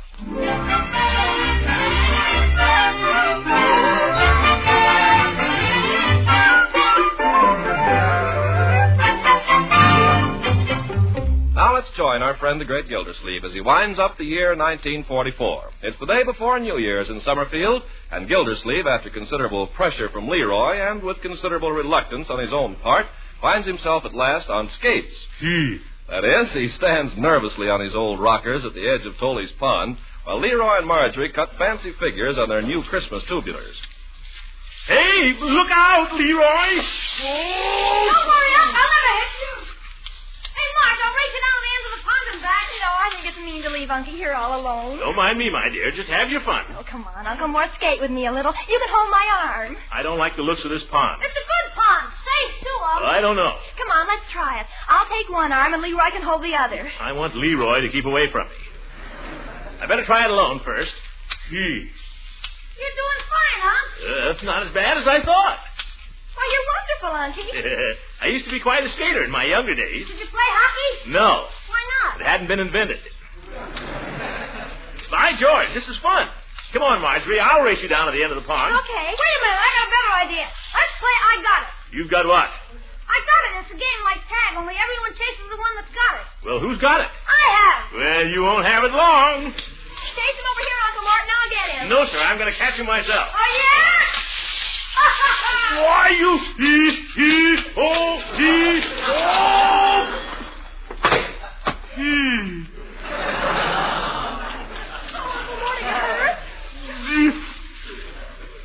I'm all right. Yeah, let me give you a hand, Unc. Thank you. That's all right. Okay. There. You okay, Unc? Yeah, at least I think so. Well, I still got it. You can have it, my boy. Unky, where are you going? I'm going to find something nice and soft and sit on it. You got it.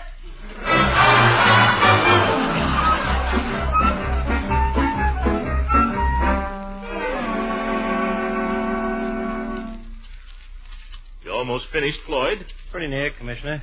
You getting fidgety? No, my back's a little sore. Hurts when I move. Sit still, then. Hurts when I sit still too long. Well, won't be long now, as the monkey said when his tail got caught in a lawnmower. You gonna make a little whoopee tonight, Commissioner? No. No whoopee? No. Judge Hooker hooked me into an evening at the Lawyers Club. You can just imagine the kind of whoopee goes on there. How'd you happen to get sucked into that, anyway? Last I heard, the judge was going to handle that suit against you for that senorita. Well, he said she had no case. In fact, he was so friendly about it that I thought I ought to spend New Year's Eve with him. Oh, one of them things. Well, you should squawk. We got to spend the evening with the wife's folks. That makes me feel better. Yeah, they're pretty strict. Father ain't a bad guy. Probably like to sneak out with me if he got a chance. But her mother... Oh? What's the matter with her? Used to have money. Claims she did, anyway. To hear her tell it, she was practically an heiress, and the old man come along and married her when she wasn't looking. Oh. If you ask me, he's the one wasn't looking. Yes, sir, she's... Ow! What's the matter? Did I nip you? Why don't you sharpen your scissors, Floyd? I hone these scissors every day. Must have run into a tough hair. All my hairs are identical. Just watch it. I'll watch it. But as I was saying, the old lady claims she used to have money, so she always acts like everybody else was some kind of a bum from across the tracks. But if she was an heiress, her old man must have been a burglar, because her table manners never come from Park Avenue. Uses a knife and fork like a bulldozer. Aren't you almost through, Floyd? I guess so. Well, here comes another customer. Hi, Judge. Happy New Year, Floyd. Well, Gildy, making yourself pretty, I see. Just a haircut, Judge. Start the new year with a clean slate.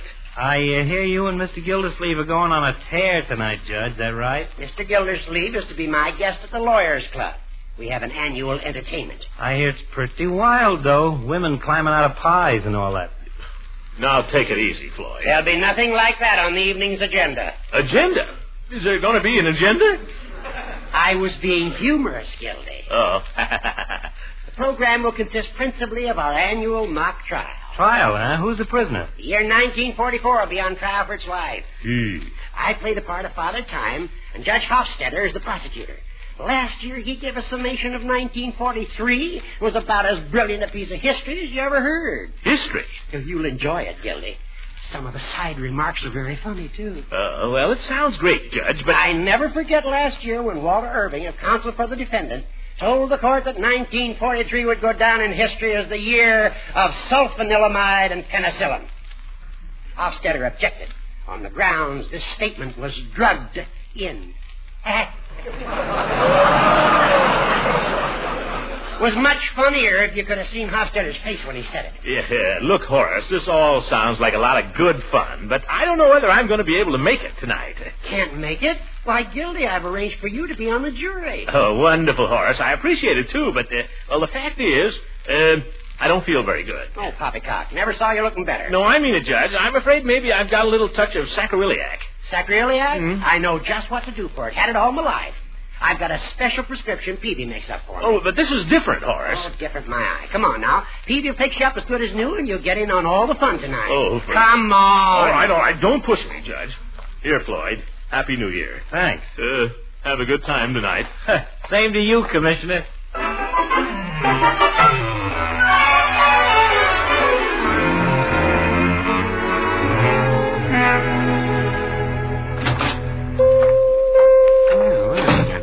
Brings you here? Judge Hooker brings me here, Peavy. He claims you got a magic remedy for sacroiliac. Well, no, I wouldn't say that. You know, Peavy, the stuff you gave me that time I had the accident at the carnival? Yes, that might alleviate it. I've got a bottle of it right here. What was your accident at the carnival, Judge? I fell off the merry-go-round. Serves you right, you old goat. Well, there it is, Mr. Gildersleeve. I make this up myself from a formula I picked up some years ago.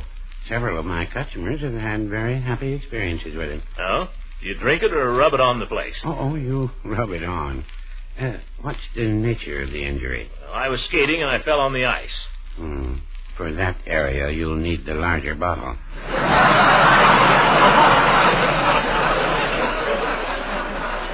Now, see here, Peavy. You too, Hooker. This is no matter. I'm a sick man. You just rub this on and lie quiet for a couple of days. That's right. Lie quiet, Judge. That's the very thing. That's ridiculous. I never had to lie quiet. Yeah, and you never got cured. I'm not taking any chances. Now, you're just trying to get out of going to the lawyers' club. Why, Horace, how can you think that? All right. If you don't want to come, don't come. Goodbye. Goodbye yourself. Peavy, I'm sorry I had to start a row in here, but I couldn't just see myself spending New Year's Eve with a bunch of lawyers. What are you doing tonight, Peavy? Well, same as every year. Go to bed at 10 o'clock, and if the whistles wake us up at 12, we say Happy New Year. Well, by George, that's the sensible way to do it.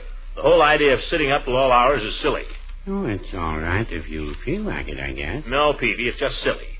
Sensible way is to get a good night's sleep and get a flying start on the new year. Jump into 1945 with both feet and start punching. Yeah, I always clean out the cellar New Year's Day. Well, I don't say I'll go as far as that, Peavy.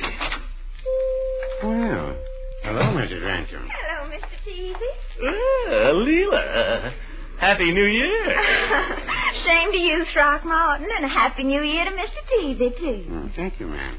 Mr. Peavy and I were just talking about New Year's Eve, Leela. I bet you're going out on some wild party till all hours, aren't you? Well, no, Throckmorton. I decided I wouldn't. Back home I would, but it's not the same up here. Oh? What do you mean? Well, in Summerfield, the men don't dress, and there aren't any of the old traditions like the eggnog and all that make it such fun down home. Oh, I guess you're right, Leela. I suppose you'll be tearing around, though, won't you, Throckmorton? No, I just about decided to go to bed early and get a flying start on 1945. That sounds awfully sensible. Well, I wouldn't say that. What? If I were as young as either of you, I'd raise little Ned tonight, and that's fact. Oh, you would, Peavy? I certainly would. By George, maybe you're right. Leela, how about it? Let's have some fun this evening. I'll put on my dress suit and make some eggnogs. Oh, Throckmorton, but what about your flying start on 1945? The heck with 1945. That's next year.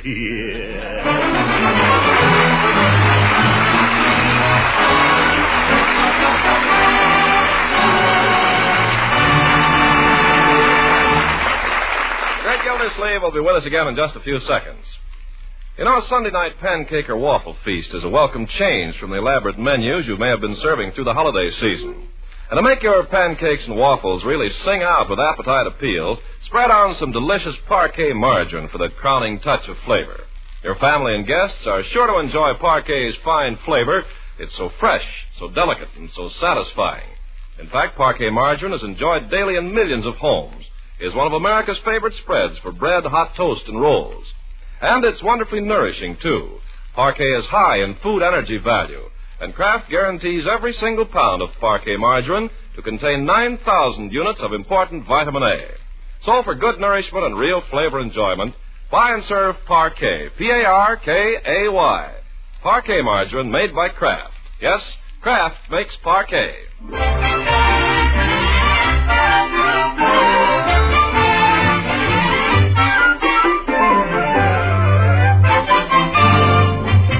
Back now to the Great Gildersleeve, who is determined to show his southern neighbor that the holiday hospitality of Summerfield can be quite as gracious and festive as that of the Old South. With Marjorie going out for the evening with friends and Leroy spending the night at Piggy's, he figures he should have a free hand. Well, we'll see. Oh, here he comes down the stairs and all dressed up. Holy smokes, look at Unc. He's got his waiter suit on. His tails, Leroy. Uncle Mort, you look wonderful. Oh, thank you, my dear. Oh, I love you in tails. You look so distinguished. Well, you're looking very fit yourself, my dear. A regular little princess. Isn't she, Leroy? Yeah, she's okay. When she gets dressed up. Thank you, Leroy. You like that thing she's got in her hair, Unc? Very pretty. I gave her that. Great meat. Who are you going out with, my dear? A friend of Francie's. His name is Keith. Keith? The only boy I ever knew named Keith I didn't like. I suppose it's all right, though, if you get home early. Want you in by 11 o'clock. 11 o'clock, New Year's Eve? Oh, have a heart, Unc. You've got to at least hear the New Year come in. Well, 12 o'clock on the dot. Oh, Unky, it's New Year's. All right, 12:30 then. 1 o'clock? All right, 1 o'clock. But not a minute later. I don't want you up to all hours with anybody named Keith. And you, Leroy. Don't worry about me, Unc. Have a good time. Be a good boy if you can, but have a good time. Mr. Gildersleeve, if you don't mind, I think I'll be going. Oh, my goodness, don't you look grand? Oh, you like it, Bertie? I sure do. I ain't seen you wear that suit in years. Well, the occasion has not arisen, Bertie. It's a little formal. I didn't even know you could get into them clothes anymore. Not only got into them, but there's room to spare. Look. You must have shrunk. Yeah.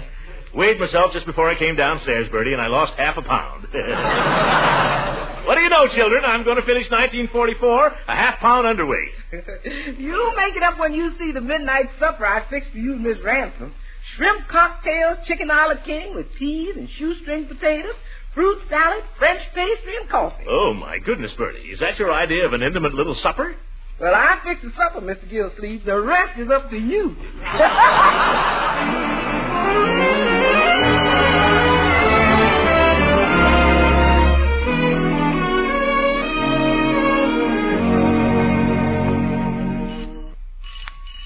Well, that's about time. 11:30. That's women for you. Oh, well. Well, Throckmorton, you darling, you dress. What did I tell you? Oh, that just makes the evening. Men always look so handsome in evening clothes. Well, let me turn on a little light here. Now, let me take...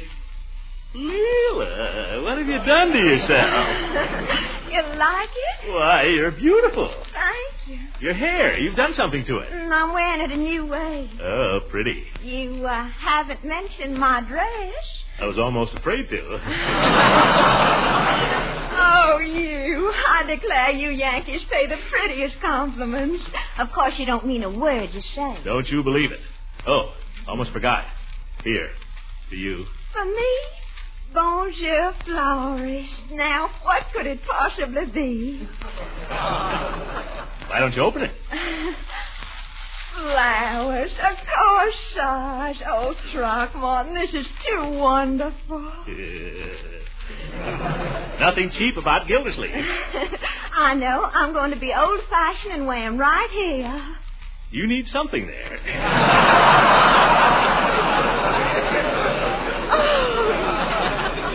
You're terrible. Oh, this is going to be such fun. You don't know the half of it. The children are out. Bertie's out. We got the whole place to ourselves. Bertie left us a little supper. You know, intimate. Oh, how romantic. What do you say we eat it right now? I'm so hungry I could eat a horse. Oh, not yet, Throckmorton. Yeah, but I'm starved. I went easy on dinner so I'd be able to handle it. All we have to do is warm it up. Oh, not before midnight, Throckmorton. That would spoil it. All right, 12 o'clock then. Well, shall we go in the living room then? Let's. Ladies first. Oh, you've still got your tree up. I'm so glad. Well, the children hate to let it go. I know. Let's turn on the tree lights and turn out all the others. It's more romantic that way, don't you think? Yeah, and more fun, too. Oh, it's like fairyland. Makes me feel like a child again. Me, too. Let's just sit here hand in hand and look at it for a while, shall we? Okay. I said hand in hand. Sorry, Leela. You know, I thought you'd never get here, Leela. 11:30, just sitting here in my dress suit. I balanced my whole checkbook. Oh, well, I'm sorry if I kept you waiting, Throckmorton, but I thought you'd want me to be pretty for you tonight. Yeah, that's all right. I guess you had a lot to do.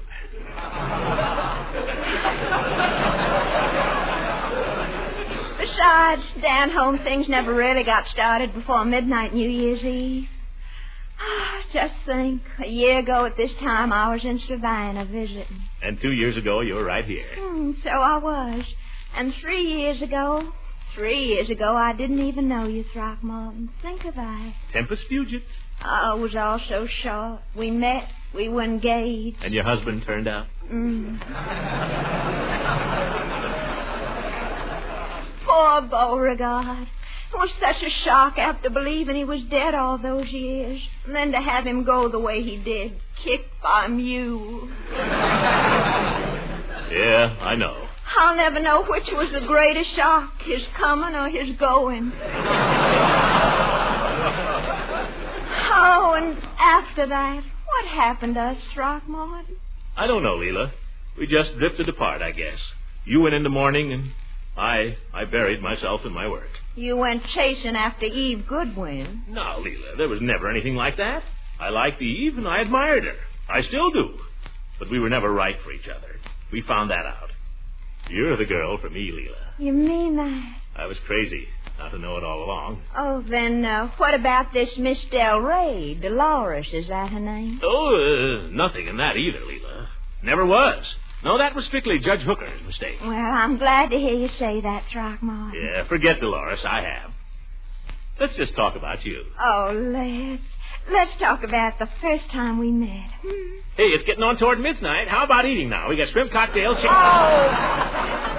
Not yet, Throckmorton. Not till 12 o'clock. All right, 12 o'clock. What'll we do till then? In the South, Mr. Gildersleeve, a man doesn't have to be told what to do on New Year's Eve. Yeah. Shove over. Throckmorton, you're so sudden. Well, gosh, I thought you said, huh? Let's just hold hands for a while, shall we? Well, that's where we started. We aren't getting anywhere. Silly. Lean back and put your head on my shoulder. Oh, I remember the first time I met you, Throckmorton. It was during a blackout. About time we had another. I came to the door, and there you stood, so handsome in your helmet and your flashlight. My gallant air raid warden. And the next day you came back, and there wasn't any blackout, remember? Uh-huh. Why did you come back the second day, Throckmorton? Because I was full of the old Nick. That was the first time I ever heard you sing. Would you do a thing for me, Throckmorton? Would you sing for me again, just the way you did then? Well, seeing it's New Year's Eve, if you'll play. Of course I'll play. You know, you really ought to have this piano tuned sometime, Throckmorton. Tuned? Why, Leela, that's a Wembley. It is. Now sing pretty, yeah? Speak to me of love and say what I'm longing to hear. Tender words of love, repeat them again, I implore you. Speak to me of love and whisper these words to me, dear. I adore you. Listen, a whistle. Oh, it's the old tack factory. Throckmorton, it's 12 o'clock. It's midnight. So it is. Well? Let's eat.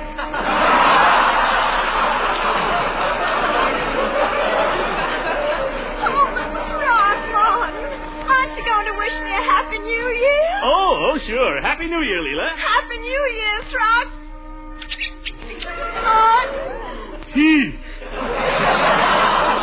By George, it's 1945 and I like it already.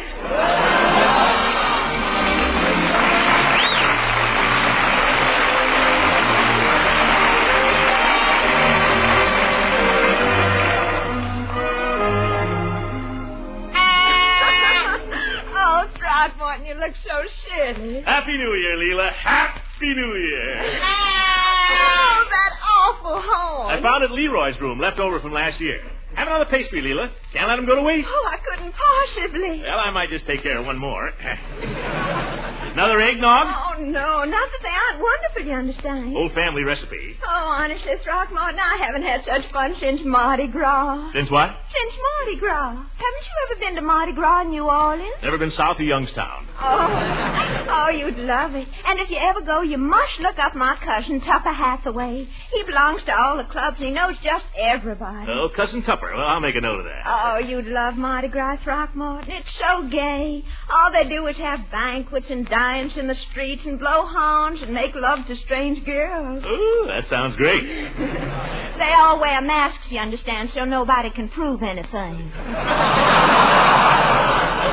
Well, not a bad idea. I got a horn. I wish I had a mask. Silly. Pretend you don't know me, Leela, and I'll give you a big kiss. Throckmorton, I'm trying to tell you about Mardi Gras. I'm listening. Go ahead. They wear masks. Those are the mummers. That's what they call them. Mummers, eh? Mm-hmm. Honey child, come kiss you the old mama. Oh, I declare you'd be a riot in New Orleans. I'm a riot right here in Summerfield. Oh, it's such fun down there, Throckmorton. Everybody is everybody's friend. That's what's so wonderful about it. Great. You run into a perfect stranger on the street and you invite him right into your house for an eggnog or whatever. It's perfect. Oh, that's what I miss about the South. That friendliness, that gaiety and hospitality. Listen, we can be just as friendly and hospitable right here in Summerfield as any place in the South. Oh, but people never do. That's a challenge. Come on, Leela. Where are you going? Get your coat on. We're going out and get hospitable. We'll whoop it up. We'll blow horns and ring bells. You're not serious. I mean it. Grab your coat there, Leela. We'll wish everybody a Happy New Year. If we see any strangers, we'll invite them in for an eggnog. If we run into any girls, they better look out. Throckmorton, what's got into you? Mardi Gras, the spirit of carnival. That's me. Yippee! Come on, Leela. You get to kiss all the men, and I get to kiss all the girls. Woohoo! Throckmorton, you're not... Don't hang back now, Leela. Come on. I'll show you how we do it in the old suit. Happy New Year, everybody! Happy New Year! What a town. You try to make merry, and there's not a soul in sight. Oh, wait a minute. There's somebody. Where? Coming up the block. Hail to thee, blithe spirit. Good evening. Throckmorton, it's nobody we know. Who cares? Hail, friend, which tarry within these humble portals and exchange the greetings of the season and perchance partake of a tankard of eggnog? Whoops.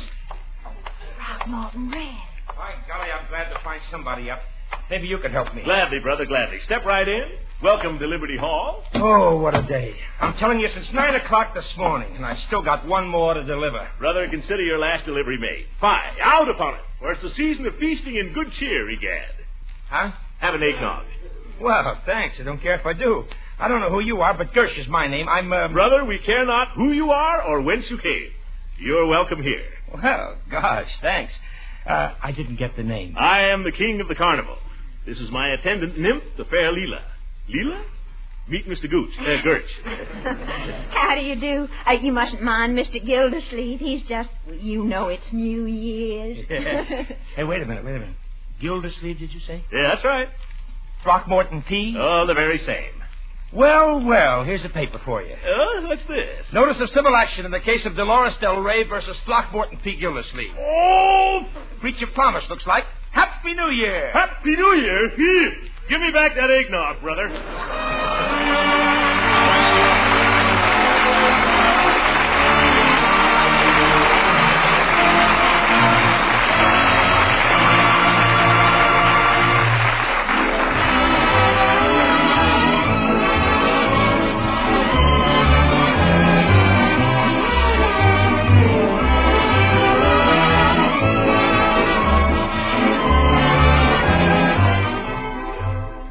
Listen, everybody. Your army needs nurses. And they need them badly. Thousands of wounded men are being returned to this country every day.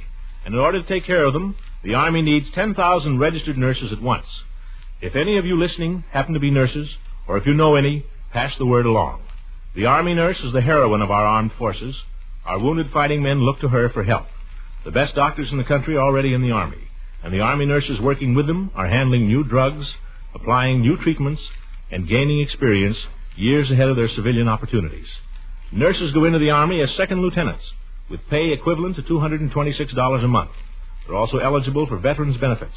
Any nurse can now get reclassified for military service.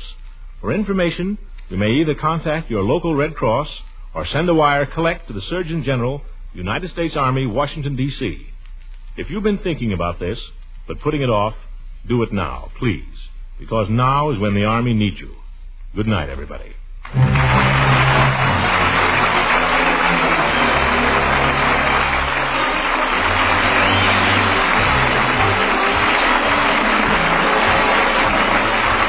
on this program was directed by Claude Sweet. This is Ken Carpenter, speaking for the Kraft Cheese Company, makers of Parquet margarine and a complete line of famous quality food products. Kraft invites you to listen again next week for the further adventures of the Great Gildersleeve.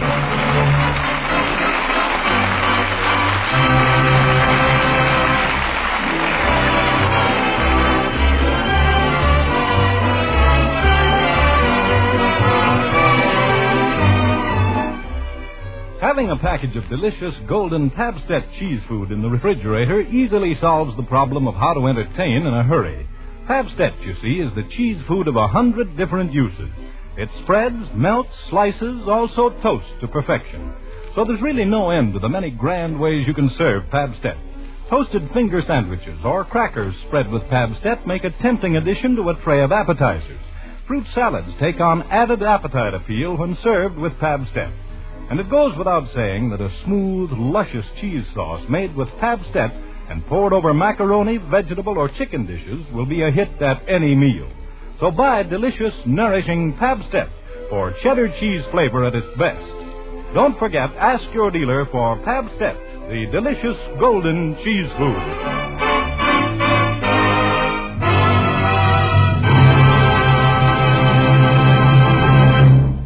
This is the National Broadcasting Company.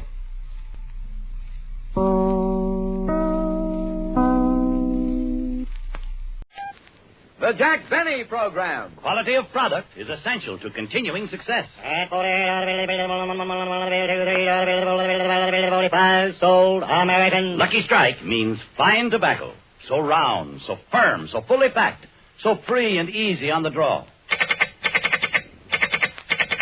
LSMFT, LSMFT, LSMFT. Today, tomorrow, and always. Lucky Strike means fine tobacco, so round, so firm, so fully packed, so free and easy on the draw. Quality distinguishes a man, and quality distinguishes a product. Lucky Strike means fine tobacco. Yes, Lucky Strike means fine tobacco. The finer, the lighter, the naturally milder Lucky Strike tobacco. So smoke that smoke of fine tobacco. Lucky Strike. The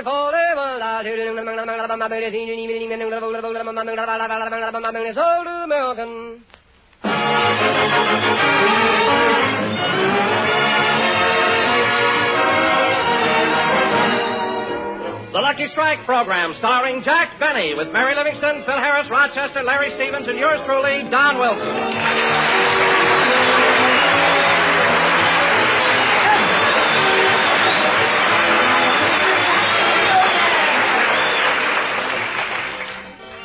And now, ladies and gentlemen, this is New Year's Eve. Yes, New Year's Eve. The one time in the year when everybody should let their hair down. Yes, sir. Jackie said let it down, not take it off. Oh, pardon me. Continue, Don. So, in keeping with the spirit of New Year's Eve, I bring you a man who will get up at midnight, hang up his calendar, refill his hot water bottle, get back in bed again. Here he is, Jack Benny.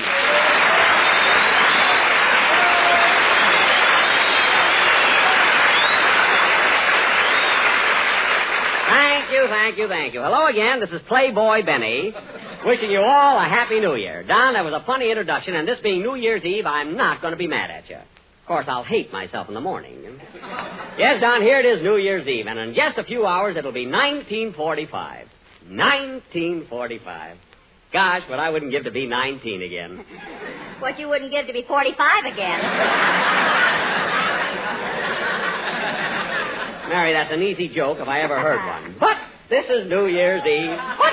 Then I'm not going to be mad at you, you know? Thanks, Cookie. You're welcome, Poopsie. Oh, hello, Phil. I didn't see you come in. Hiya, Jackson. Well, I wanted to surprise you. Do you notice anything different about me?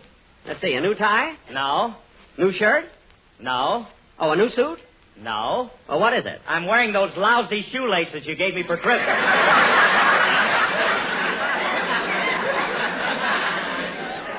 Phil, that is not the proper spirit, you know. Well, Jack, I hate to bring this up, but you didn't think of me. You didn't give me anything for Christmas. Oh, yes, Don. I ordered a nice gift for you, but it didn't get here yet.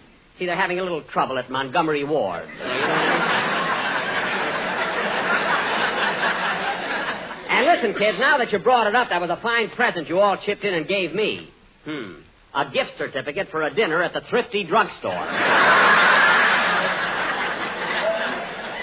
The meal was good, but I kept slipping off the stool all the time. Anyway, kids, Christmas is over, and after our program, I want you all to come over to my house and see the new year in. Boy, am I going to have fun. Oh, sure, sure. What do you mean, oh, sure, sure? You'll have fun, all right. You'll drink 3 bottles of Coca-Cola, 2 7-Ups, and 1 Dr. Pepper. Then 10 minutes later, you'll put on a lady's hat and holler, yippee! What? Then you'll have 2 fingers of Dad's old-fashioned root beer, and Rochester will have to carry you up to bed. What are you kids talking about? You're the only one I ever saw that drinks champagne out of a spoon. Now, listen, kids, I may be that way all year, but when it comes to New... Oh, hello, Larry. Hello, Mr. Benny. Happy New Year. Same to you. I'm glad you got here, kid. It's time for your song. Okay, but can I tell you about my New Year's resolution first? Sure, kid. What is it?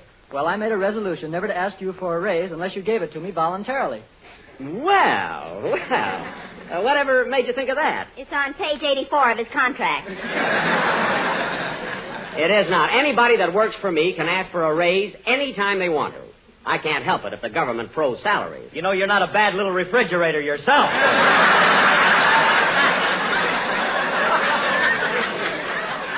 All right, Phil, all right. But the next time you want a raise, ask for it yourself.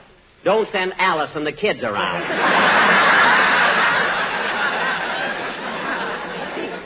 And where did they get those ragged old clothes?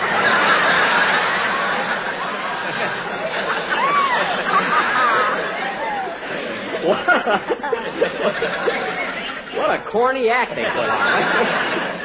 Say, Jack, What? getting back to resolutions, it wouldn't hurt if you made a few yourself. Mary, I've already made a resolution. You'd be surprised if I told you what it is. No kidding, Jackson. What is it? Well, I made a resolution that from now on I'm going to be friends with Fred Allen and never say anything against him. Ah, Jack, that's really swell. You're really being magnanimous after all the things Alan has said about you. Oh, Don, it was all in the spirit of fun. Alan's the nice guy. Never meant those things. It was just for laughs. Yeah, you're right, Jackson. But I'll never forget the laugh Alan got when he said you squeeze a nickel so hard you get milk out of the buffalo. He was sharp that night, that kid. Oh, did Alan say that? Yeah. What a sense of humor, really. And I'll never forget the time Alan said that you're so bow-legged and your girl is so knock-kneed, when you dance together you look like a mix master.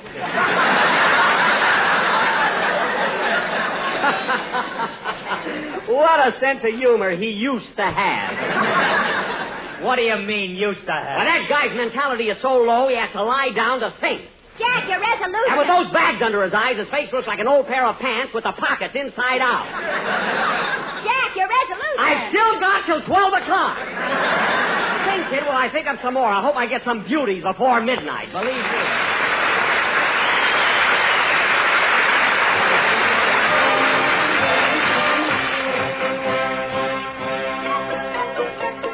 With my light brown derby and my bright green tie and my hair all slick upon my head, I went to lose a lonely hour on the trolley and lost my heart instead.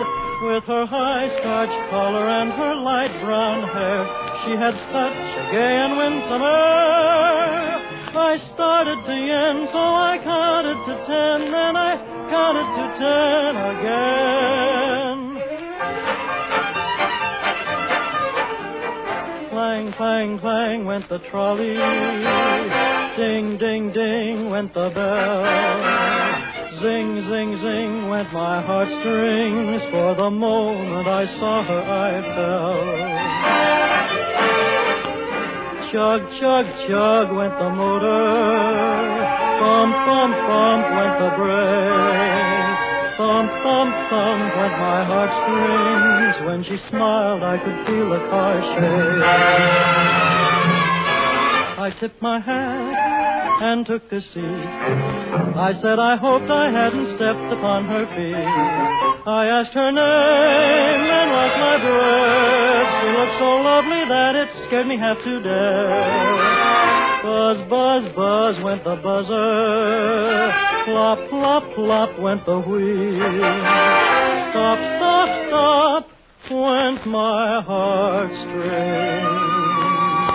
As she started to leave, I took hold of her sleeve with my hand, and as if it were planned, she stayed on with me, and it was grand just to stand with her hand holding mine through the end of the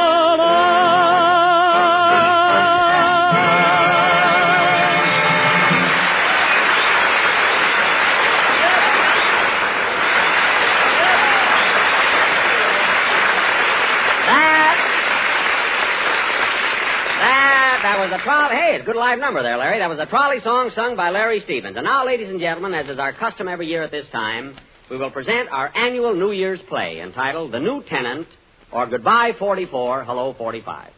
As most of you will remember, this is an allegorical fantasy that takes place... Hey, Jackson, just a minute. What do you mean by allegorical fantasy?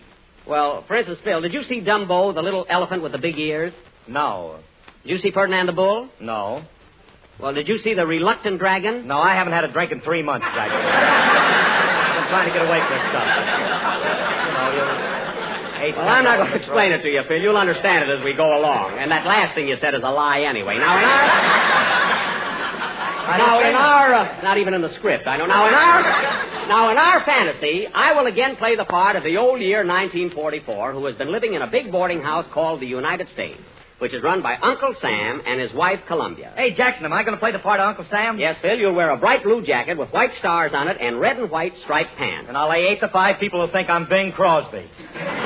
Never mind. Now, Mary, you play the part of Columbia. You'll be Phil's wife, and you and Phil have 48 children. Holy smoke, now they'll really think he's Crosby. Let me explain it to you, Mary. Your children are the 48 states. You see, each state is a child. Oh, Jack, how could I possibly have 48 children? Mary, you were born in 1776. Oh. What are you laughing at? I look pretty good for an old babe, don't I? Not bad, not bad. Now, Don. Yes, Jack? You play a very important part in tonight's fantasy. You're going to be the world. The world, huh? Yes. And loosen your belt, Don. Your equator is strangling South America.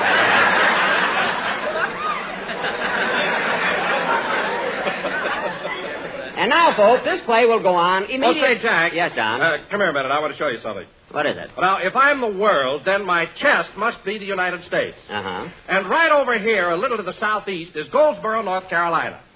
Right here? Oh, pardon me, Don. I didn't know my finger was cold. I'm sorry. Well, anyway, Jack, this little town of Goldsboro is right in the heart of the tobacco country. I know, Don, but we've got a play to do. And it's here that they get those finer, lighter, golden leaves of tobacco and make them into Lucky Strike cigarettes. Well, that's fine, Don, but and that's why that slogan, LSMFT, is so true. But, Don, I can't see where that has anything to do with our New Year's play. You see, LSMFT stands for Lucky Strike, means fine tobacco. Yes, Jack, Lucky Strike means fine tobacco. Don, that happens to be a statement of fact, while our play is an allegorical fantasy. There's no connection. Oh, I'm sorry, Jack. Well, that's all right, Don, but don't bring it up again. Until next Sunday. Now, button up your shirt. Goldsboro's getting goose pimples there. And now, ladies and gentlemen, our annual New Year's play will go on immediately after a music... Oh, darn it. I'll get it. Hello? Hello, Mr. Benny. This is Rochester.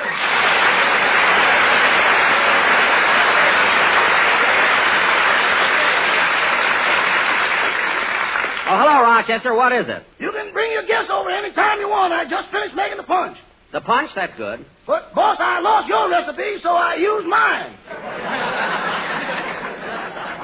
What's your recipe? Simple and direct. First you put in a gallon of grape juice, then you start pouring in the gin.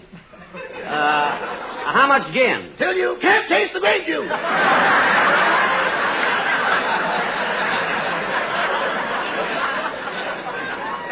Oh, my goodness. That ain't all. Then you start pouring in the bourbon. Bourbon with gin? How much bourbon do you put in? Till you can't taste the scotch. Scott, what kind of a silly drink is that? Scotch, bourbon, gin, and grape juice. Get rid of it immediately. Okay, I'll see if I can drain it out of the washing machine. The washing machine, Rochester. I left my new shirt in there this morning. I know, boss. I noticed it after I poured in the stuff. Well, for heaven's sake, take my shirt out. It's too late now. There's nothing left but the buttons. Oh, Rochester, this is the worst yet. At least you can take out the buttons. Oh, boss, they're so happy I hate to disturb them. Well, I don't know what to say now, Rochester. Don't monkey with it anymore. I'll be home right after the broadcast. Okay, goodbye. Goodbye. Oh, say, boss. Now what? Can I leave about 10 o'clock tonight? I'm going to a New Year's party, too. No, Rochester. Every time you go to a New Year's party, you always stay out so late. Oh, I'm going to be back early this year. What time? About Thursday. Well, all right, Rochester. New Year's Eve. Enjoy yourself. But before you go, in fact, before I get home, I want you to empty that punch out of the washing machine. It's too dangerous to have in the house when you... Don't worry, boss. As soon as I hang up, I knew it. The punch exploded. Rochester, what happened? Rochester, are you hurt? Not unless I make a bad landing. A bad landing. Rochester, where's the punch bowl? I don't know, but I'm over the Rose Bowl. Oh, well, play, Phil. He'll be back after the game.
Canteen, played by Phil Harris and his orchestra. Now, ladies and gentlemen, for our annual New Year's play entitled The New Tenant, or Goodbye 44, Hello 45. As the curtain rises, it is almost midnight of December 31st, and old man 1944 is packing his bags and ready to make his exit. Curtain music.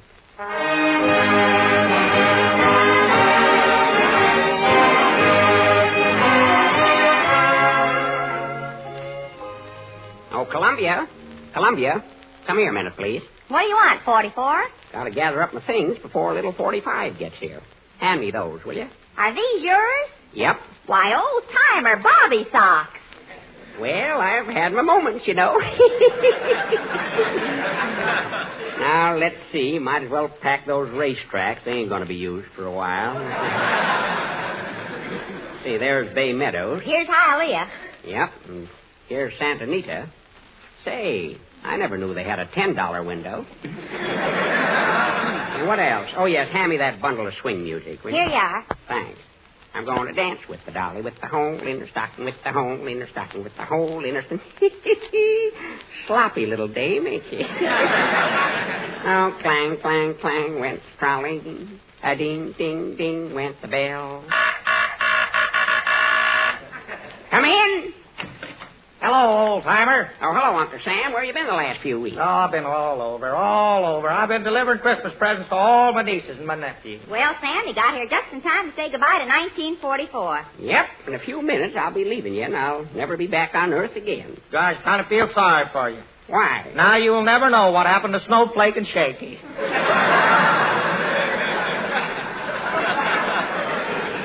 That's right.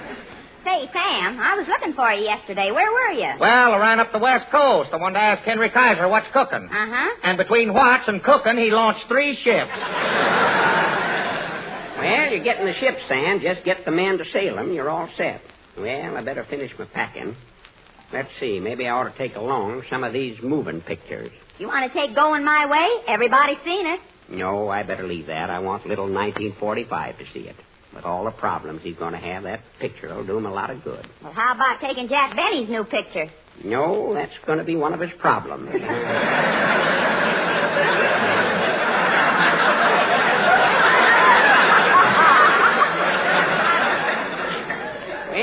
maybe I'd better. Come in. Well, howdy, everybody. Hi, old-timer. Well, what do you know? It's the world come to say goodbye to me. Yeah, I'll miss you, old-timer. Lots of things happened to me while you were here. That's right, world. We had 365 exciting days, didn't we? Yeah. What you laughing at, world? Remember last month when I burped and Tokyo had an earthquake? Yep. Say, World, your earthquake shook them almost as bad as my B-29. You're right, Sam. Say, World, why don't you hang around till the lieutenant arrives? Sure, stay a while, world. Sit down on the refrigerator, cool off your Arctic Circle. Say, Columbia. Yes? Tune in the radio. This will be my last chance to get a little entertainment. Okay. You're listening to another broadcast of Mr. Keene, Tracer of Lost Persons. The next case is that of a man named Benito Mussolini, alias Il Duce. A sure way to identify this fugitive is to get him up on a high building and show him a balcony. If he steps out on the balcony and makes a speech, he's Mussolini. If he steps out and there is no balcony, let's hope so. I wonder where he's hiding. Oh, I wouldn't worry too much about him. His troublemaking days are over. Yeah, I'll get another station. And now that you have answered the first one correctly, would you like to try the $2 question? Yeah. The $2 question is a simple one. Oh, by the way, what is your name? My name is Adolf Hitler, but for $2 you can call me Schickelgruber. All right, Adolf. Would you like to try the $4 question? Yeah. You will be Nobody asked you, Please, no coaching from the audience. Now for the next question. Tell me, Adolf, who won the Battle of Stalingrad? Germany. I'm sorry, that's the wrong answer. Wrong! Schweinhund! You call me wrong! I don't think you can be wrong! I'm always right! Heil Hitler! Heil myself! Verbluten Drohnen am Kopf gestoßen! Adolf, stop chewing up the rug! I know what you are thinking! You are thinking that because I chew up rugs, I am crazy! I am not crazy! I am Adolf Hitler! I am one of the greatest... Everybody else is crazy, but I'm all right! I just like to eat rugs.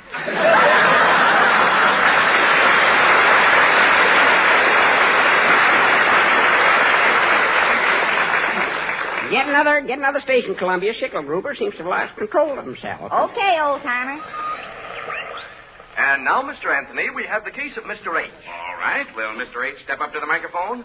Your name, please. My name is Hirohito. I live in Imperial Palace, which is located in what is left of Tokyo. And you have a problem? Yes, Mr. Anthony. I went into partnership with a German in a war. First, we was winning. Now we are losing. Almost every day, the Big 29 fly over Tokyo. And now I wish I had never listened to that German, that no good fellow. No names, please. Now get on with your problem. Well, my problem is this. If I have the world's greatest army, and the world's greatest air force, and the world's greatest navy, then please tell me, Mr. Anthony. Yes? Why in the name of Nagasaki am I getting the sukiyaki knocked out of me? I'll tell you why, Hirohito. Because you and your whole gang are a bunch of dirty, no-good... No names, please. No names. Yes, Hirohito, you have a problem. But it's of your own making, and I cannot nor would I give you any advice, any consolation, or any hope for the future. And if you'll excuse the expression, scram, bum! That's telling him. Turn it off, Columbia. Shut it off. Doggone, look at that clock. Just got my duds together in time. That's the first stroke of 12. Wonder what's keeping the lieutenant. Don't worry, he'll show up. He always does. Say, here's a tip for you, Sam. You worked hard during the time I was here, and you did a good job. But I want you to work even harder for the little fella that's coming in. Well, don't you worry, old-timer. I'm really rolling now. Time's a-fleeting, but I can't leave till that little shaver gets here. That must be him now. Yeah. Come in. Well, it's the little new year. Hello, Sonny. Hello, old-timer. Isn't he cute? Just look at the size of him. Yeah. Bet he doesn't weigh much more than Sinatra.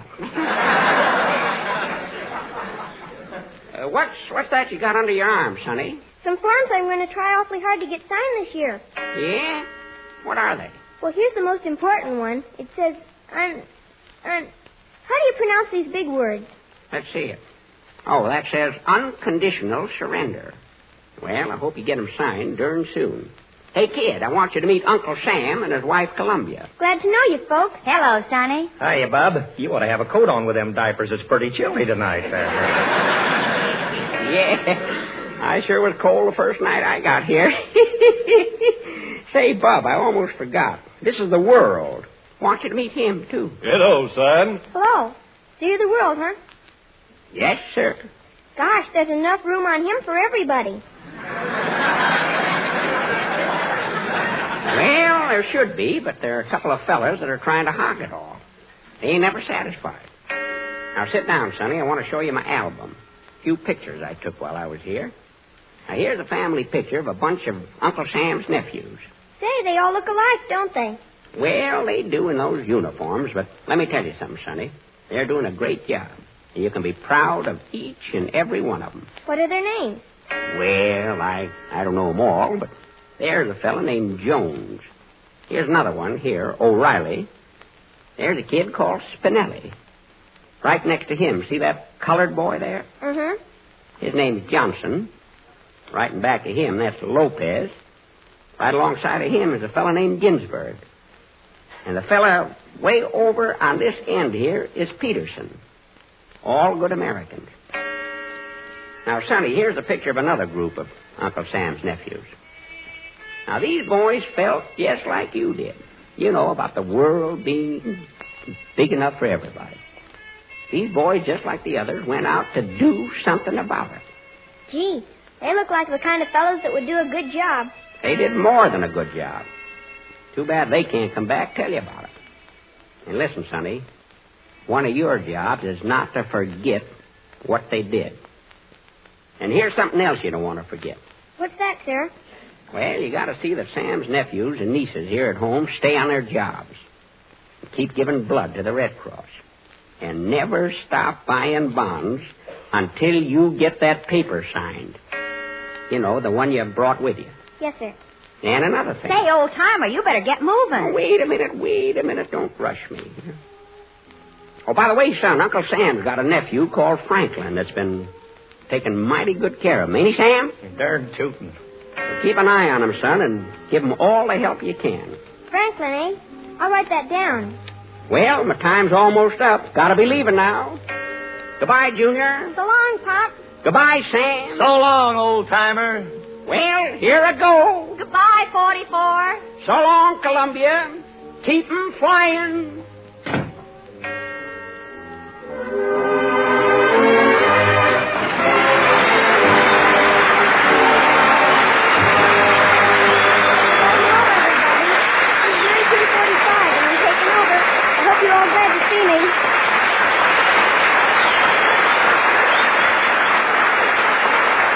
Jack will be back in just a minute, but first, here's my good friend L.A. Speed Race.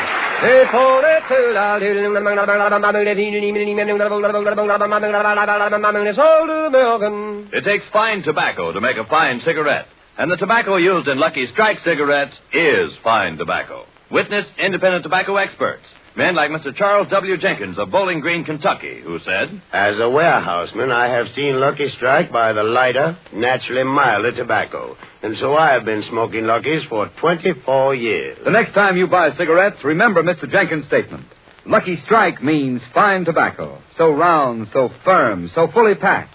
So free and easy on the draw. The famous tobacco auctioneers heard on tonight's program are Mr. F.E. Boone of Lexington, Kentucky. At 45, sold American. And Mr. L.A. Speed Riggs of Goldsboro, North Carolina. sold American. Basil Rysdale speaking for Lucky Strike. LSMFT, LSMFT, LSMFT. Yes, sir. Right you are. Lucky Strike means fine tobacco. So smoke that smoke of fine tobacco, Lucky Strike.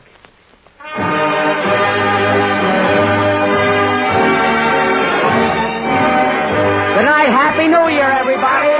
Happy New Year. Happy New Year. the National Broadcasting Company. KFI, Los Angeles.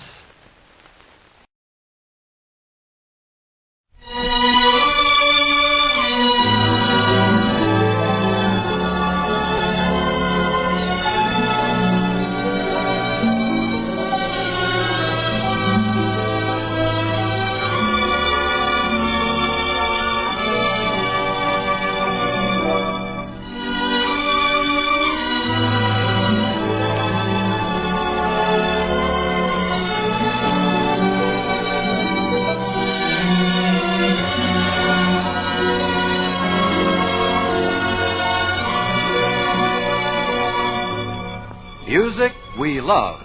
Rebroadcast especially for all you men and women in the armed forces of the United Nations. Music played by the orchestra under the direction of Howard Barlow and sung by Richard Crooks. If I could tell you of mighty oceans, if I could pledge all my love so true, then my confession would find expression in all the music my heart sings to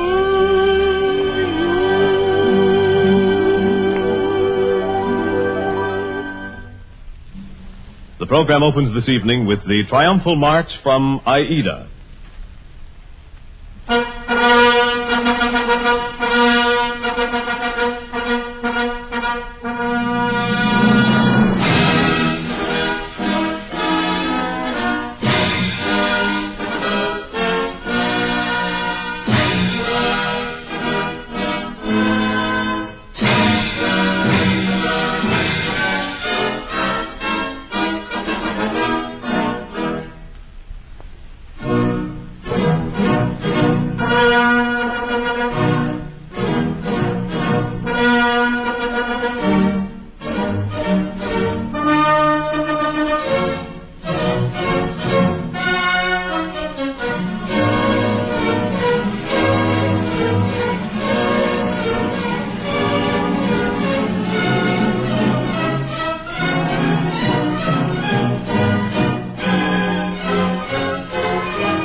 Richard Crooks sings as his first selection, Kashmiri Love Song by Amy Woodford Findon.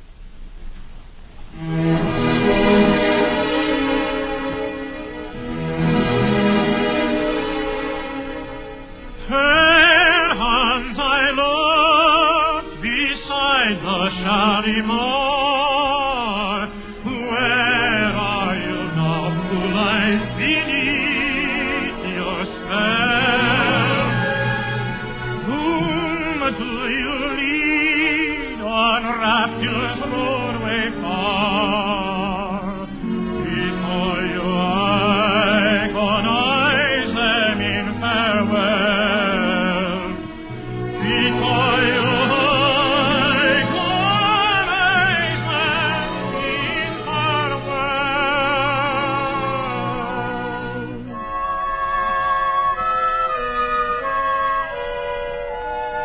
Pale hands I look beside the Shalimar.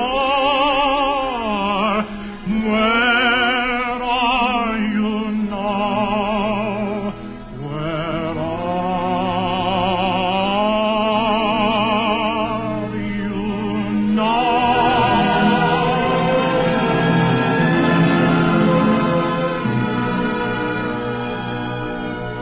Pale hands pink-tipped like lotus buds that float on those cool waters where we used to dwell. I would have rather felt you round my throat, crushing out life than waving me farewell. Crushing out life than waving me farewell.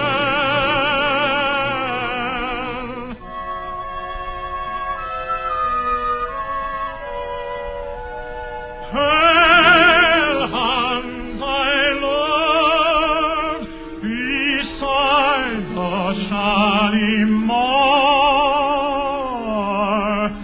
Where are you now? Where are you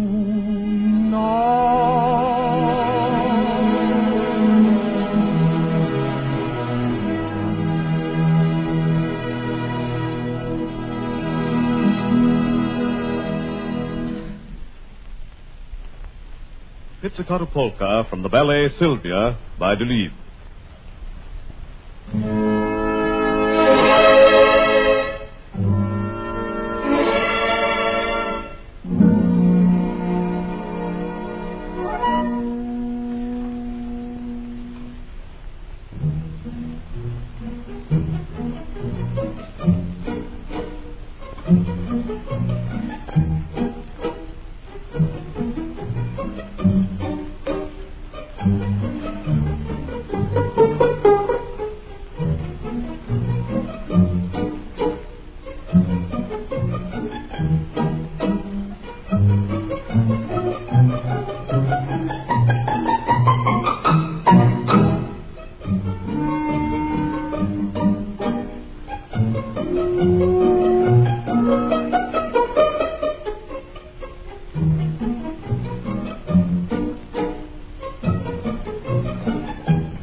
Richard Crooks now sings the Scotch folk song, "We're 100 Pipers."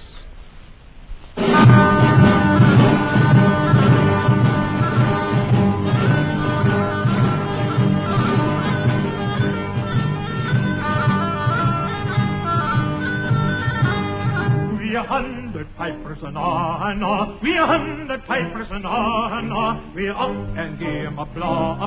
We 100 pipers and ah, it's all aboard of wah, it's all aboard of wah. We'll march the car. We get it castle and ah, we 100 pipers and ah, we 100 pipers and ah, we'll up and give 'em a blah. We 100 pipers and ah.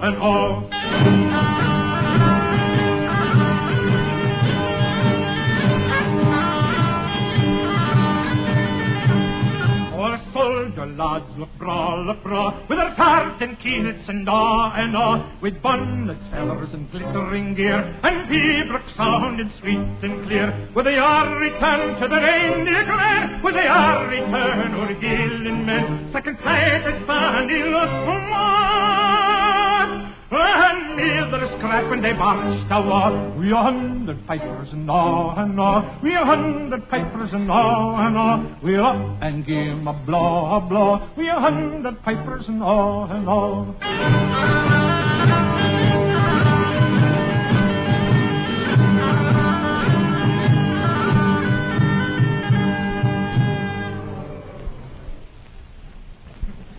Thank you, Mr. Crooks.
roses strewn. When you're there, romantic gypsy moon, hear each night my gypsy love I meet. Neath your light, the world is at your feet. Moon divine, at your side, Sprache,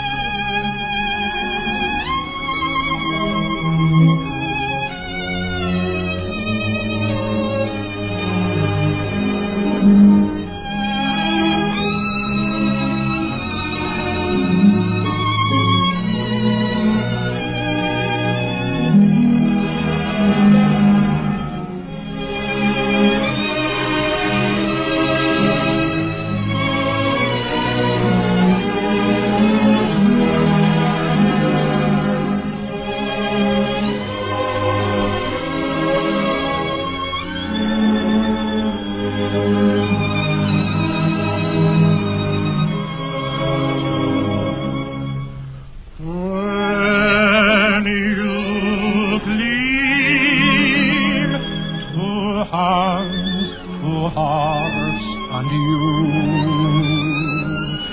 make life seem a paradise for two. Love is all, two fond hearts beat in tune. But you're cold,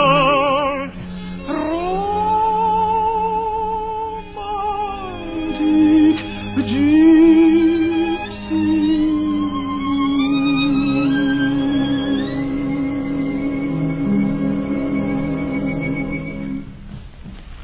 Richard Crooks has sung Gypsy Moon by Bourbanoff. Howard Barlow and the orchestra now play The Skater's Waltz by Waldteufel.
Richard Crooks continued singing the 23rd Psalm.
This is the Armed Forces Radio Service.